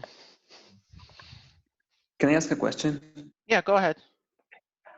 So sometimes when I'm talking about months, I used to mix up in and on. So the general rule is that use in when you are talking just about a specific month. So for example, in November, in December, but use on when you're referring to a specific date, right? So for example, on the 21st of November, or on the 20th of December, right? So it's in when you are just referring to the month itself, and on when you are referring to a specific date, right? Oh, that's a good question, actually. I think that's here. I think that's a good. I think that's actually a good rule of thumb. I haven't really thought about that, but yeah, you could say that if you're referring to the month itself, you would use in. I can't think of a context where you'd use on, but if you're talking about the dates, yes, you'd have to use on. So you could say, I'll move out of my I'll move out of my old apartment in December. So you could say that, but you could also say, I'll move out of my old apartment on the 21st of December. So that goes back to what you were saying earlier. So you'd say in with just the month, but for a date you'd use on. So that would be correct. Okay, and I have another question. Well, it's not exactly related to prepositions, but to dates. So your second sentence, you wrote on the 21st of December. Is it possible to say on December 21st and remove the off? Yeah, you could also say it like that. Okay, or when you write, so when you write in something, you write the date in a specific manner, and when you speak, you say it differently, or it doesn't have to do with writing or speaking dates. So you're asking about how you would phrase the date? Yeah, when writing and when you're speaking. That's actually a good question. It's technically, I would say it's more formal to say the blank of whatever month. So the 21st of December is a bit more formal than the December 21st. So, and there are some people who are actually quite picky about that. But to me, honestly, you could say either one. It does not matter. So, as to which one you should use, well, I mean, that depends on the situation. In a formal setting, I don't think it really matters that much, although some people might prefer the 21st of December. But in informal settings, you could say either, but December 21st would be more common, I guess. Whether you're speaking or writing, I guess. I don't know. It's a bit. I'm not completely sure on this, but I think the 21st of December is just a little bit more formal than December 21st. But you could say either one. I don't, and there are some contexts where it doesn't matter which one you say. So, yeah. Yeah, but Okay. it's more like grammatically correct. They're both correct, so it doesn't matter which one you use. Yeah, but for example, we should have like a Cambridge test, like, and it's in and on for December. Which one would you like to choose? So, are you talking about just the word December? No, I'm talking about the preposition. Yeah, so you're saying like in December or on December? Yeah. So which one would you like to choose? Okay, well, yeah. okay, well, it depends. If you're talking about just the month, you would use in, so in December. But with the date, you would use on December 21st or on the 21st of December. So it's like that,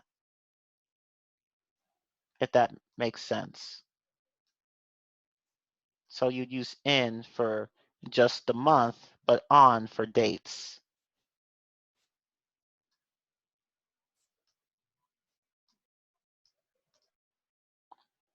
Okay.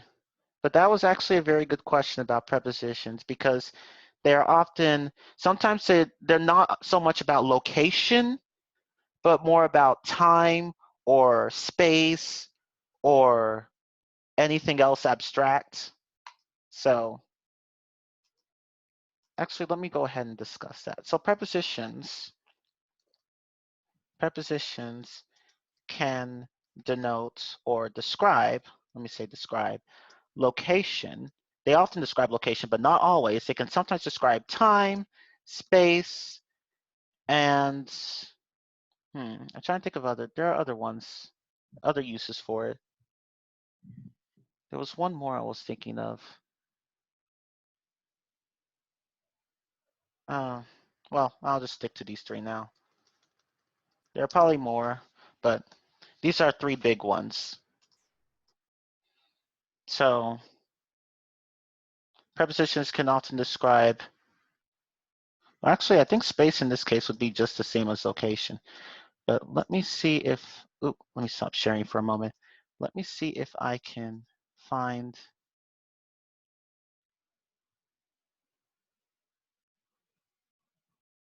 okay.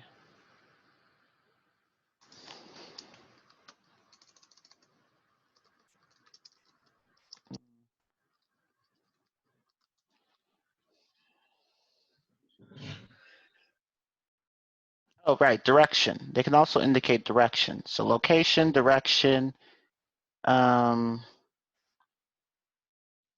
time, really all that stuff. So really they're pretty diverse. Can I ask just one final question? Yeah, go ahead. What's the difference between in the evening and at the evening? Or is it at the evening wrong?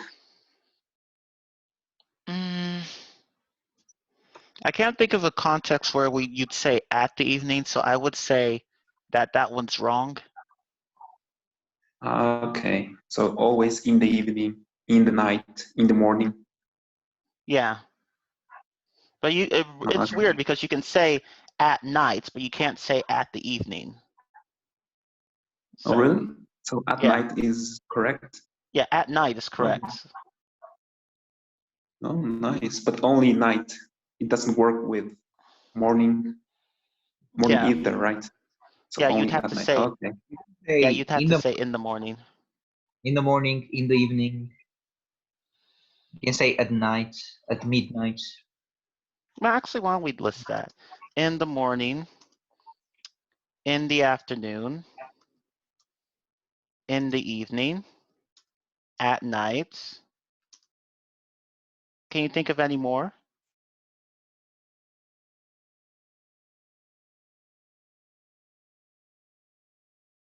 Who is calling me? Here, hold on, guys.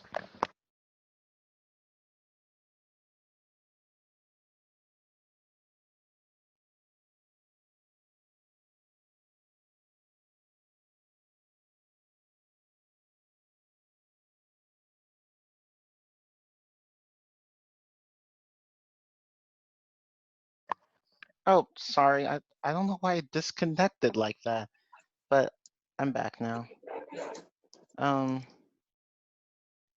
Okay. I guess it's because my brother called me, so the hotspot just stopped. But whatever. Okay. Let's go ahead and do an activity where we find the prepositional phrase in the sentence. So Oh, let's. look. What is the difference between in and into? Oh, I forgot to. Why is this here? I forgot to talk about that. Actually, that was something that someone was asking on Discord. The difference between in and into. Okay, so in versus into. What I would say is that into implies movement. So when you want to say, yeah, let's type up an example. He came into the office, or Let me say he walked into, let's say, he walked into the office. So into asks for a question, for action. You're asking, you're saying into what? So into asks for an action. Oh, not an action, but a movement, really, because either could work, either in or into could work with an action, but the difference here is movement. So he walked into the office means that he was moving, he was walking towards the office and then entered it. Okay, and that's why the commentator says he kicked the ball into the net. Yes, that would be correct. Yeah, because it implies movement. Yes. Very interesting. Yes. Yeah, that's great. No, you are a good teacher. Oh, thank you. Yeah. So he walked in the office implies that the person is already inside the office, right? And the first Yeah. he walked into the office is like he's heading towards the office, right? Yes, very good. That's the difference. So here we Okay. have, yeah, so here we have into. He walked into the office with this blue arrow here representing into, and this red box here is the office. So he walked into the office. But within is just, you know, he was just walking in the office, like maybe in a circle or something. He didn't leave the office, or he didn't walk out of it. He was just inside the office the whole time walking. So that's the difference. So it's as someone else just said. Into implies movement towards and into the office, and in is like you're just in the office the whole time, not coming out of it or anything. So that's actually a good question. I forgot to. And of course, there's also on versus on to. It's the same like into and on, into and in. So yeah, actually, in a way, yeah, you could say that. So yeah, it's the same thing, really. Like, let's say we have a mat here, right? This whole thing, this whole red box here is a mat. So when you It's a what? walk onto the mat, you're moving towards the mat, and then you're now on top of it. But when you're walking on the mat, it means that you're still on the mat and that you haven't actually left the mat. So that's the difference, really. It's similar to in and versus into. So that's the difference. So it's a very similar difference, really. So into implies this type of movement. I mean, sorry, onto implies this type of movement where you walk onto a mat, and on implies this sort of movement where you're just walking on the mat, but you haven't actually gotten off the mat. Give me some examples, like in sentences, because it's much better. Okay. You still didn't understand the difference? Okay, well, I'll just type some sentences and it'll be clear that way.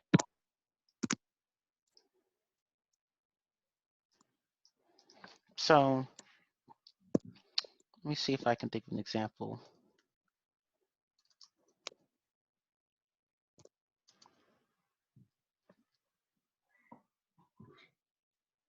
Let me think of an example. So we're doing in versus into. So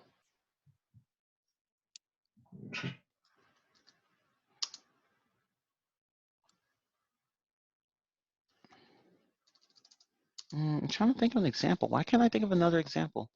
Oh,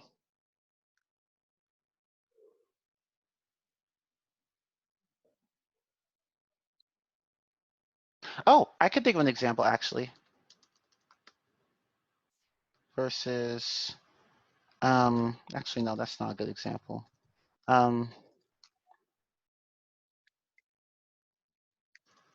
Is it okay if I say, for example, she held on to me tightly? Yeah. No, I don't. I want an example where Like you could use either, but the meaning would be different. Because I don't think you could say she held on me instead of she held on to me. So Okay. I do have a no. That's actually not gonna work either. He let's say he. Actually, no, that one would be the same. Well, in this example, he fell on the floor and he fell onto the floor. Could be pretty much the same thing. Oh, so onto and on, it's not a really big difference. Yeah, in this case, it's not a big difference, but But you and know, think about okay, how about this? How about this? Okay, I know a difference. Sorry, what were you about to say? oh, and you forgot about over and above. Oh, I covered above, but I haven't covered over. Yeah. Okay, I'll cover over in a moment. So so let's say I jumped on the bed, right? Mm-hmm. Versus I jumped onto the bed. What's the difference? Wow. Onto the bed. Well, I jumped on because I touch. Yeah, I touch. So I touch on. So I jump on because I touch the bed. Yeah. Not quite, because both deal with physical contact. So the difference here is actually this. So let's say that this here is, let me just make that a solid. Okay. Let's say So that if you this right say that here. you jumped on the bed, it means that you are already on the bed, right? And onto the bed means that, for example, you were on the floor and then you jumped towards the bed, right? Something like that. That's exactly it. So in this case, you jump on the bed, right? So let's say you're jumping up and down. Okay. Whereas this one is like you're on the floor and then you're getting onto the bed. Mm-hmm. So you jump onto the bed versus you're jumping on the bed. So this one would be on the bed. Or yeah, this would be on the bed. Okay. And this would be onto the bed. Wow. So yeah. Wow. Using English is so challenging. And Yeah, see, like, yeah, as someone else just said just now, on the bed means that you're already like touching the bed and you're above it, whereas onto the bed means that you're going from one area to the bed. So you jump onto the bed means that you're jumping from the floor to the bed. When you're jumping on the bed, it means that you're already on the bed and that you're just moving up and down. So that's the difference. I just came up with another example, but I'm not sure if I'm using onto correctly. So the sentence is, the police were onto the thief. So have I used onto correctly? The police were onto the thief. Okay, no, that's actually that's actually two separate words, on and to. Oh, so So it's not together. yeah, it's not the same thing. And there's actually a really funny context where you don't want to mix up the two. So let's say we have, huh? oh no, keep going. Okay, so, and this is slightly inappropriate. So just a fair warning. So she came on to me.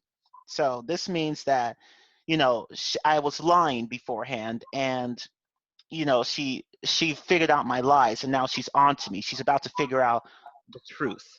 Whereas this one means that,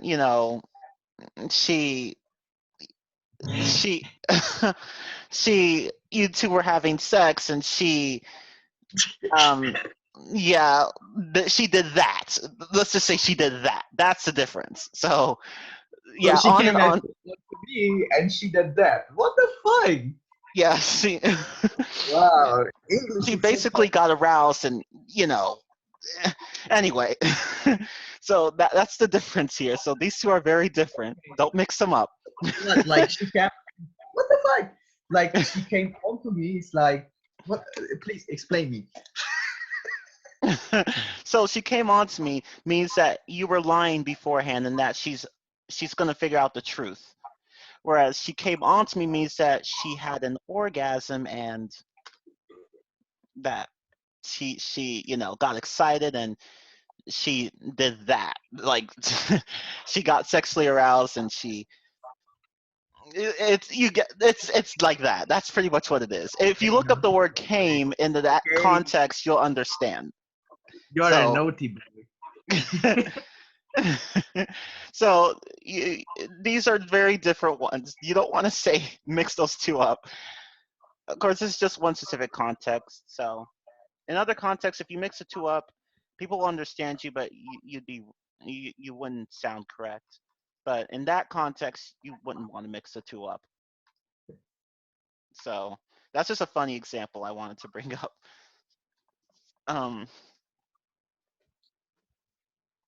What was I going to say? Oh yeah, in and into. So, well, let me explain in and into before I go to onto and onto. In and into would be like, I'm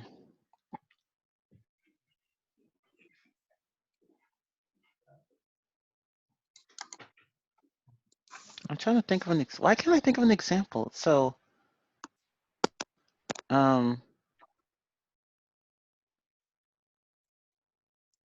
okay, so let me think. Oh, wait, what the heck?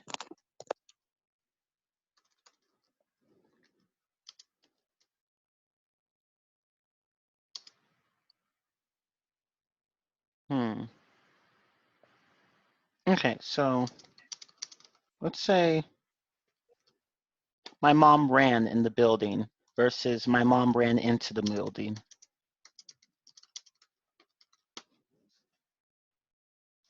So what would be the difference here?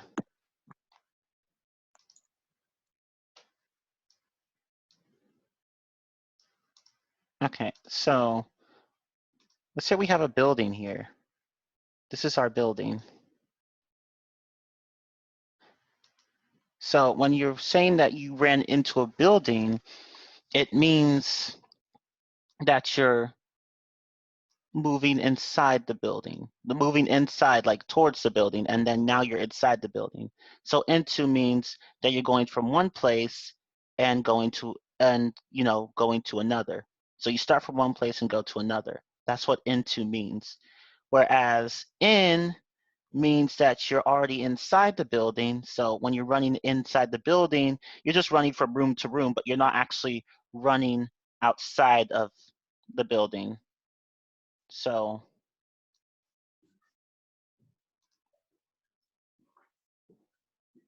okay, you understand now? Okay, that's good. So basically into just means that you're going from one place to another, whereas in just means that you're in the same place, if that makes sense. So when you want to say that the cat jumped into the bag, that means that the cat went from being outside the bag and now he's inside the bag. Whereas the cat jumping in the bag means that the cat's already in the bag but it's just jumping up and down. So it's kind of like on the bed, really. So if that makes sense. But here you have on and onto instead. So that's really the difference between in and into and on and onto.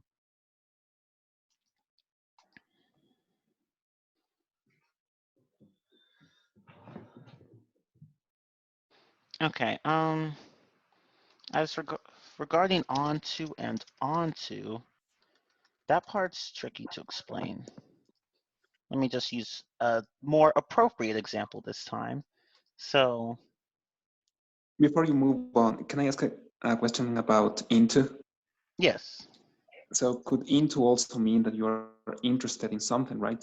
For example, I'm into math, or I'm into video games, or something like that, right? No, and I should No? explain that too. So that's actually in and to, not into. Really? Or Yeah. Or actually, wait. No, I'm trying to think. Damn. I'm trying to think of it. I don't think it's. But I it's think not a it's just. movement. It's not a movement. Yeah. It's I just. mean, yeah, when you say into, it's a movement. Like, for example, I walked into the house. Yeah, you see, walked. It's about the verb. You see, walked. It's action verb. It's action. Yeah, you walked into. Yeah, you walked into. You moved. Yeah, now you understand. Yeah, I understand that into means like moving. It implies movement, motion. But I was asking a different meaning of into. That I think I've read some sentences written by native speakers that say, for example, I'm into science, for instance, which means that they are interested in science. I'm not sure if that usage of into is correct. Let me That's why I actually. was. Let me see if I can. It's hard to come up with examples. Let me see if I can look for some really fast and explain them. Because I never really thought about it. I just know which one is right and wrong most of the time. Because as you said, into implies movement, but into, well, as two separate words doesn't imply movement. So I'm trying to find an example where you could see the difference.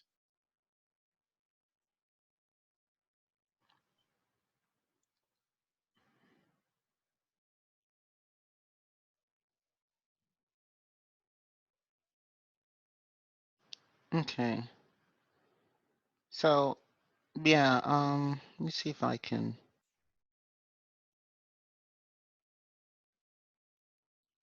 Hmm.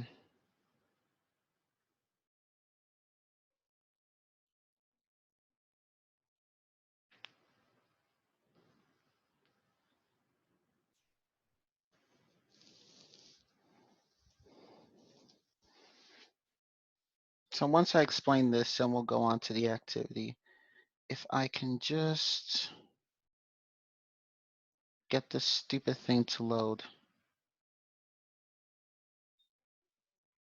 Actually, let me click on this one. Yeah, let me stop sharing for a moment.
Oh, this is a good example. I like this example.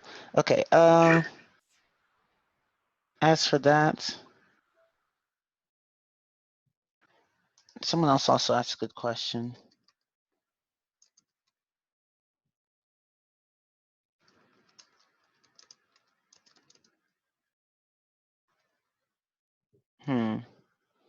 Actually, in this case, I think you would use the, I think in this case you would use the combined form. I don't know what I was thinking, because it's something I don't really think about.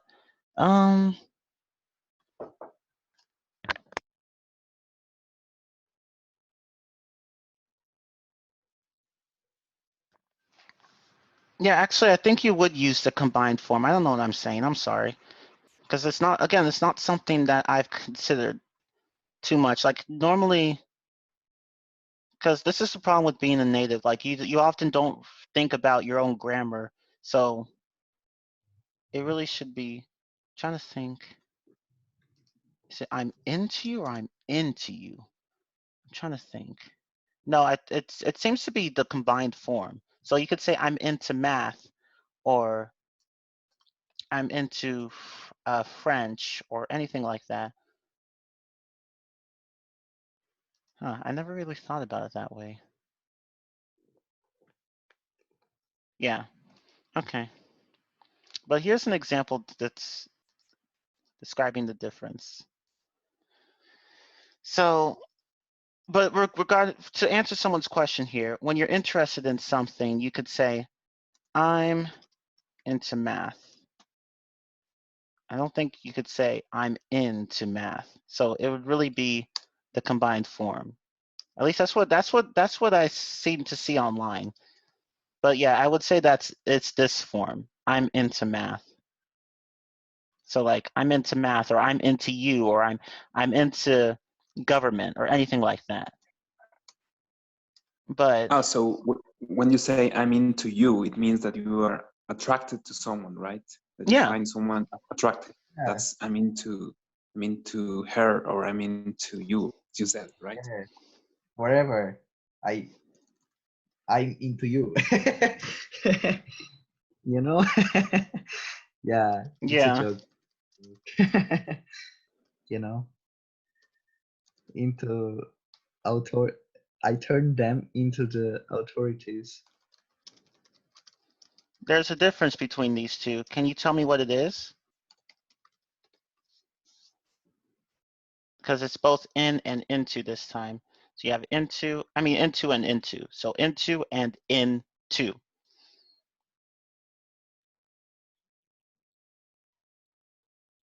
So does anyone know the difference? I think turn someone into is like you. I know. I've always thought about transforming or converting something, and I turn them into means that you accuse them or you rat them out, something like that. Yeah, perfect. See? You're a master of prepositions. That's exactly it. When you turn someone Oh, into something, or into the authorities, like you're turning them into actual police officers. So they become police officers. But the second one means that you're just, handing them over to the police. So that's the difference. oh, nice. Yeah, see, I just that's gave it a exactly shot it. and I succeeded.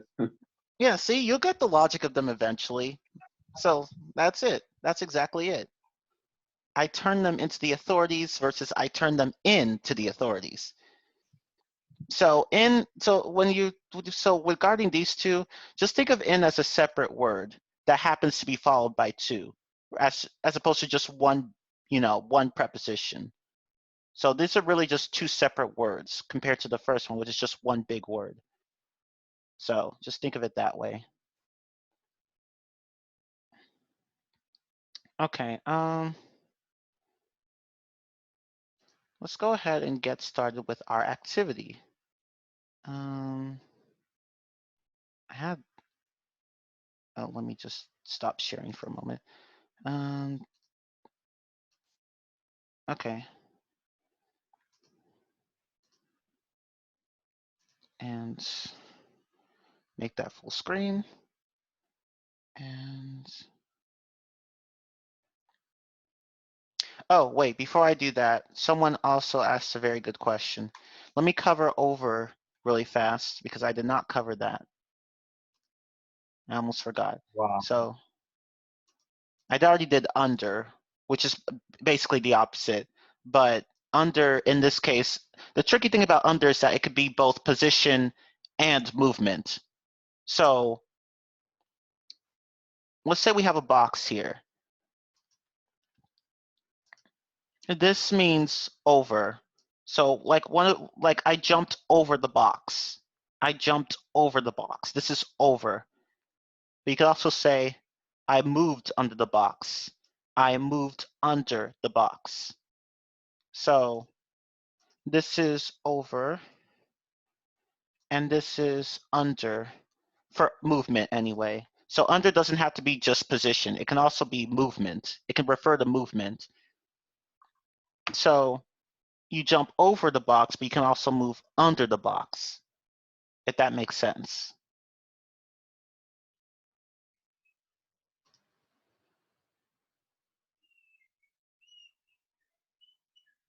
So to provide another, let's see, let me do this.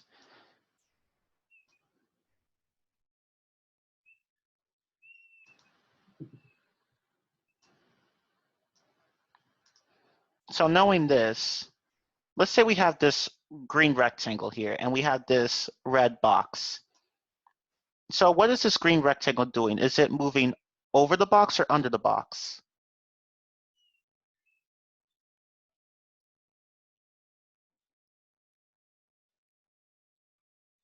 Can anyone answer this question? What? Is the green rectangle moving over the box or under the Around. box? Around the box. No, over or under. That's what I'm and I haven't Over. covered around yet. Over. Over. Yes. So what would It's this be hovering. then? Under. So what is the box doing now? Is the rectangle moving under the box or over the box? Under. Under. Yeah.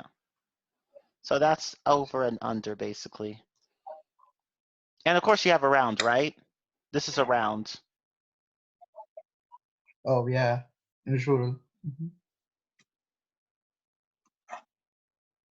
And you know, sometimes like here, so this would be around, right? Around is this.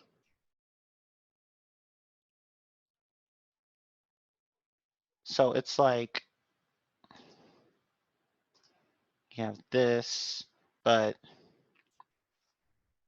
this and this. So that's around. And let's say that that this is moving around the box. So that's around. It's revolving the red box. Mm-hmm. And you know, sometimes about can mean around. So when you say about, sometimes it can mean around in a sense. So when you're moving about an axis, you know, like an axis in science, kind of like a long imaginary pole where you spin around. And when you move about an axis, that can also mean around. So here, we're moving about an axis. So you could say that this green ball is moving about the pole. So you could say it like that. So this about can sometimes mean around. So about in this case involves revolving around something. But here you could also say the green box is moving around the red box. So green here and red here, right? Oh, oops, no, that's not it. So we have around So, here and about there. Go ahead, go ahead. so that's where the word merry-go-round comes from, right? Right? Yeah, pretty much. Or not? Yeah, Okay. yeah, pretty much. And But sometimes it's merry-go-around or merry-go-round? merry-go-round. Oh, round. Okay. Yeah, sometimes round can be sometimes you'll see this instead of around. So you'll just have the round, but without the A in the front. But this is different from round, so it's just a round but shortened. So sometimes you'll hear, let's go round the circle or something like that. But that's just a shortened version of around. This is different from round because round means something that's circular and even spherical. But this is a different use of round. So that's why you have merry-go-round and not merry-go-around. So in that case, you just have the shortened version of around. Okay. So, yay, prepositions. Okay, now let's go ahead and do our quiz here. So now we need to find the prepositional phrase in the sentence and write them Wow. in the boxes. And Man, sometimes there are more than two. but that's easy, bro. Hey, Okay. Well, can you figure out what this one is? Near the fence. Mm-hmm.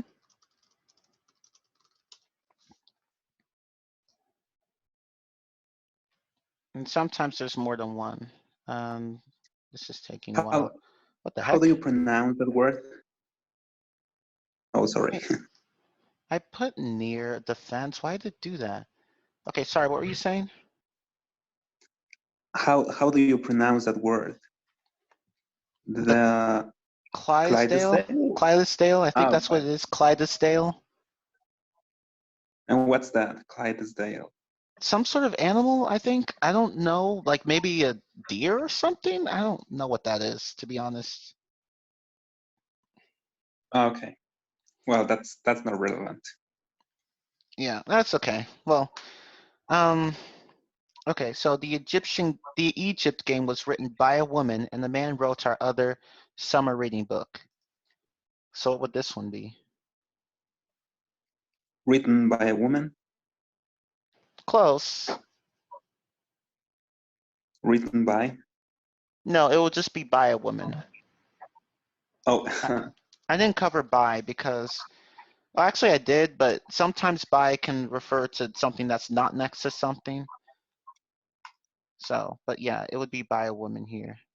it's usually used in passive voice, right? By. Yes, you'll It's often see pretty it common. used in, yeah, exactly. Like you could say, the ball was thrown by me, or the mail was delivered by the postman, or stuff like that. Okay, so what about this one? Here we have two prepositional phrases. In the storage and behind the store. Yeah, in the storage yard and behind the store. Yes, exactly. Or you could say it the other way around. It doesn't really matter. Okay, so what is this one? Of a story. Of a story. Yes. Yes. Perfect. Ooh, and what about this one? On the corner. On the block. Yes. You guys are so good at this. Okay,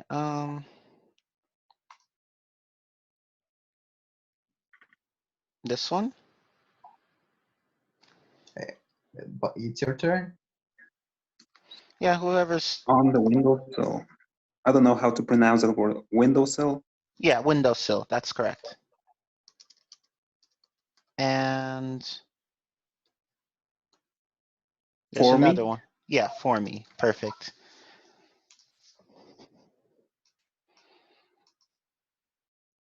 Okay, now this one, how many does it have? 2. Yes, which ones are they? The top of and with lace.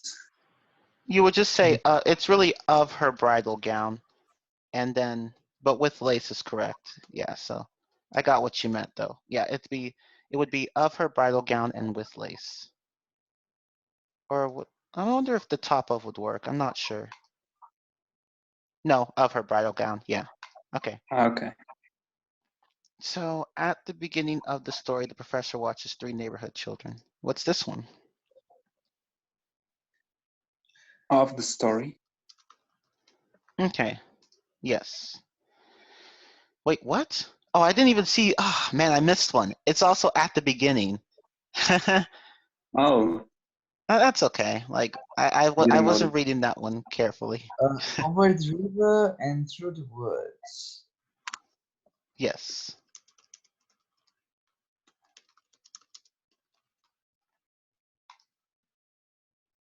And last one.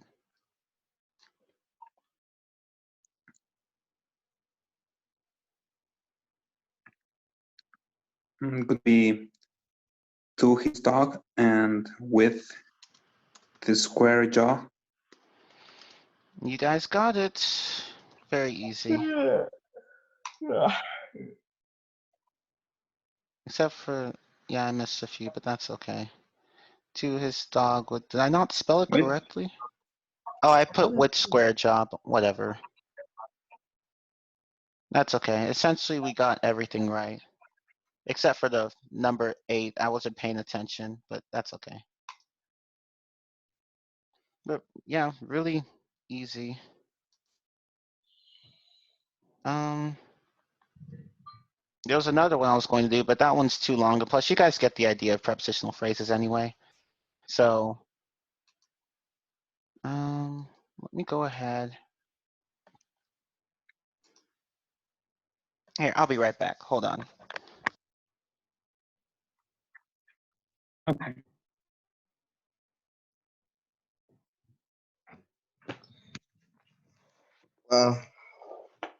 Teacher, wherever. Where you from? What? Whatever. Where you from?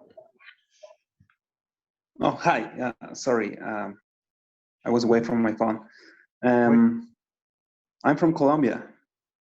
Ah, you're that guy. What guy? You From know me? Colombia. Yeah. Yeah, I'm from Colombia. From Discord. Yeah, I'm also on the Discord server. I Yes. go by Monolith. Yeah. Wherever. And you? Are you also on the server? I'm Blue Smurf. You're what? Blue Smurf. I don't think I've read your name. Or maybe I'm listening incorrectly. I'm not sure. Could you type it out in the chat?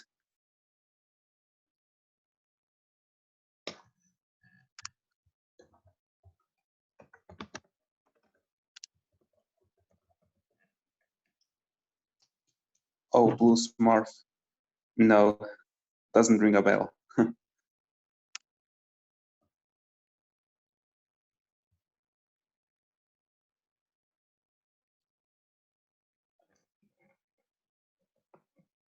Oh, nice. Huh. Colombia. How old are you? Well, what are the odds of finding two people from Colombia? Well, how old are you?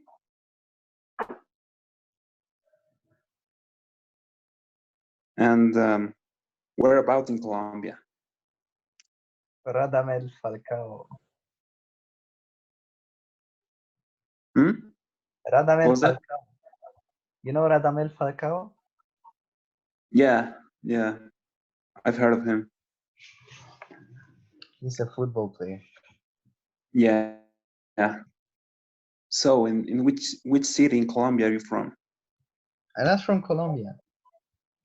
Yeah, but whereabouts? Where in Colombia? Which I'm not city? from Colombia. Hmm. I'm from I other don't know. country. You're from where?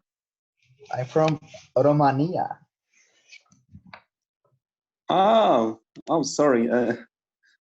I was confused because I got a message from Robinson Parrado, and he's from Colombia too. Oh, sorry. I thought it was you. Sorry. So you are from where again? Romania?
Okay.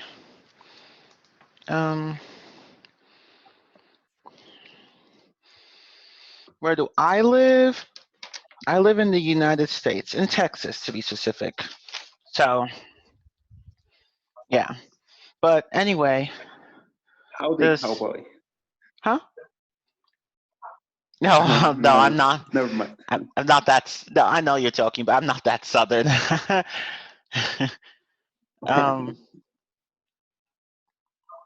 um, but does anyone have any questions about prepositions that I haven't covered?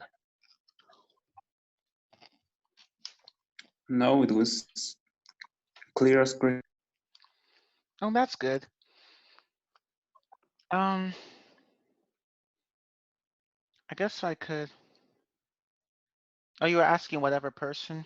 Oh, well, okay. I imagine you're tired and sick of this class.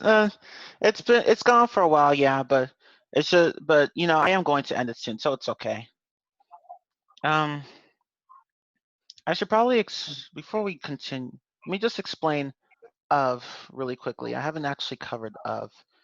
So of is another tricky preposition. Oftentimes it denotes possession. Like when you want to say that something belongs to someone else. So you could say this is the this is the toy of the dog. So of can sometimes denote possession like this. So of the dog means that the toy here belongs to the dog. Although in English it's much more common to simply say this is the dog's toy. So you used up apostrophe S for possession. So you could do that too. And what if the noun ends in S? Do you also use apostrophe S or just the apostrophe? For if the noun ends in S, okay, that depends. Technically, you can, when the noun ends in S, it depends on whether or not it's singular or plural. If it's singular, you can put an extra S or you can leave it out. But if it's plural, it can only take an apostrophe, so you can't add an S. So you could say, Right. so some people often say in Jesus' name instead of in Jesus's name, although technically both are fine. But if you're referring to like a plural entity, like say pastors, so because pastors is plural, so because it's plural, you can only add the apostrophe. But for a noun that ends in S, you could add either the apostrophe or the apostrophe S. So it's like that. Got it. Although personally, I don't like putting just an apostrophe on the singular noun. I like having an apostrophe S. So, except in the case of Jesus. It sounds nicer to say just Jesus and not Jesus's. But other than that, I normally put the apostrophe S on singular nouns. But it's up to you. You could really do it either way. That's good to know. Thanks. Yeah. Okay. What else can of do? It often shows possession, but there are other things. Oh, like another example for possession, you could say, this is the beginning of the story. In that case, it would be more common to use of to denote possession. So the beginning here belongs to the story. So this is the beginning of the story. You could also say this is the story's beginning, and that would be fine too. But in this case, it would actually be more common to say of the story. So it really just depends on the context. So, but yeah, this is to show that of often shows possession, like something belongs to someone. I'm trying to think of, because there are more uses of that I haven't covered. What's the difference between So- this is the toy of the dog This is the dog story. Yeah, this is the dog story. This is the door of the dog. Which is correct? One or two? What do you mean? Which is correct? One or two? You mean one or two what? Which I'm not is sure which. the correct one? You mean for the example I put down here? Yeah. The second one? The one in red? Or both examples?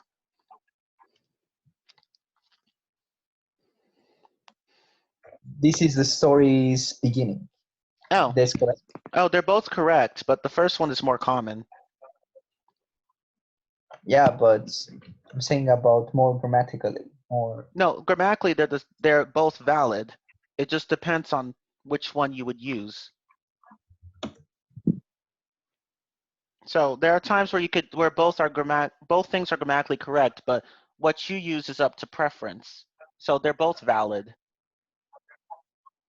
So one's not more correct than the other, but this one's just more common. People tend to say this one more often. The one that says this is the beginning of the story.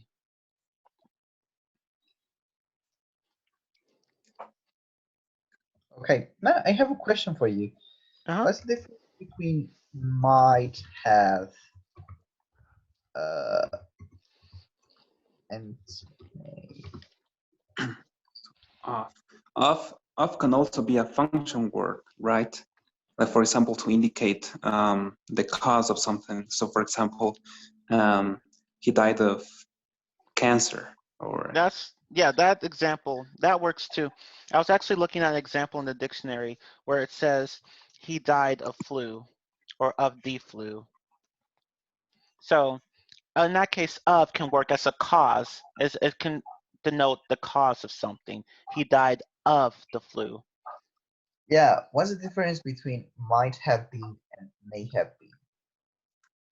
One is just stronger than the other, basically. When you say may have been, what might have been just sounds stronger than may have been. Like you believe something to be true more strongly if you use might have been. And also in conditionals, only might have been works, not may have been. So that's also something to keep in mind. So you can't say, like, if you had come sooner, this may have been avoided. No, it should be, if you had come sooner, this might have been avoided. So that's something to keep in mind. But other than that, other than that context, they're very similar, but might just sounds a bit more certain than may, if that makes sense. It's hard to explain because you have to just look at context where you could see the difference. There are many uses of. I mean, of can also mean, it can also mean like the origin of something, like where something came from. So you could say, he was a man of noble birth. So he was like a high class. He was born into a high class family. Of noble birth means that he came from a noble family. So you could say that too. That's where of can be used in that manner too, like to show the origin of something or where something or someone came from. So in that case, of can work like that. There are many uses of. I can't cover all of them, but those are the more common ones to use. Can't think of anything else. I think those are the most common uses of.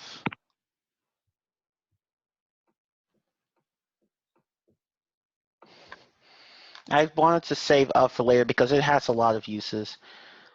But I think I'm going to stop there because I can't think of anything else to say for of. Although wait, of can also denote like like by, in the sense of in the sense of like ownership. Well, not ownership, but like you know, writing something or publishing something or something like that. So you could say, these were plays of Shakespeare. So this would essentially mean the same thing as these were plays by Shakespeare. So in that case, of can be used like by, where you want to show that one person published something or, you know, created something. In that case, of can work like that. But I think that's some of the most common uses of. I can't think of any other use right now. But I think that's it for now. I can't think of anything else to talk about. In fact, I don't think I'm going to do another lesson on prepositions because I've covered pretty much every one. Every one of the most basic ones anyway, the most common ones. The more difficult ones will be kind of hard to, I don't know. But I don't know. I might do something else tomorrow. I plan to have a lesson tomorrow, and I might do something else. But anyway, that's really it for prepositions, at least for now. So does anyone have any questions before I stop the meeting? No, everything was perfect. And I wanted to express my gratitude to you for dedicating almost 3 hours Yeah, to explaining prepositions to us. I mean, 3 hours. that's so thoughtful and kind of you. Oh, no problem. I'm just glad you You're guys. indeed a remarkable teacher. And thank you so much. Thank you. Thank you guys for watching. But I'm glad that this lesson helped you. Oh, it was invaluable. Good.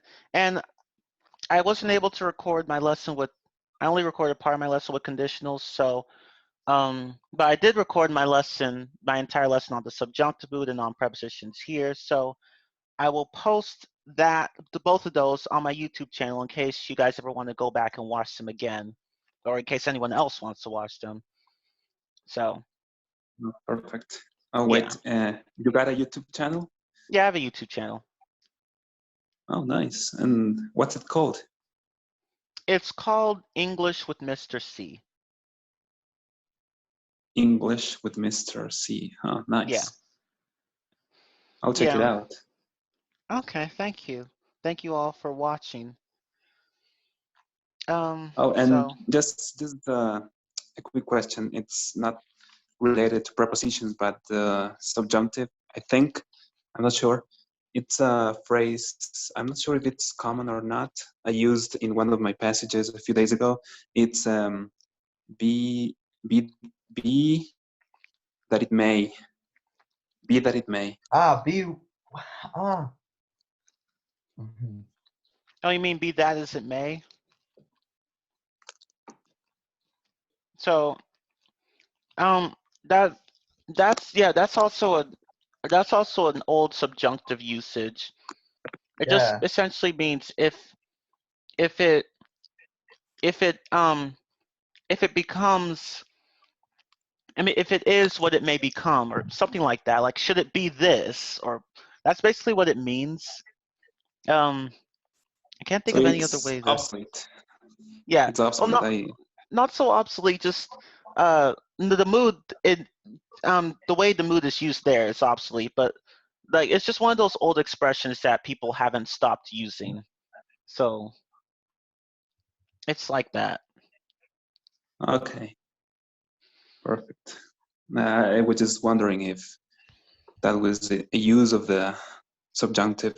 Yeah, that's the subjunctive. It's like an inversion of the present subjunctive. So instead of be that as it may, the normal form would be if that be as it may, but here it's just be that with the if taken off. So that's what it really is. Okay, got it. Perfect. Okay, but anyway, I'm going to stop the lesson. But thank you all, and to everyone else for coming. Hopefully this lesson helped you a lot. Yeah, it did. Good. So next time, I think I'm going to do pronoun case. So like I, me, my, you, your, yours, stuff like that. So look forward to that. And I'll see you guys later. Okay, thank you. Bye. Bye. Bye, teacher.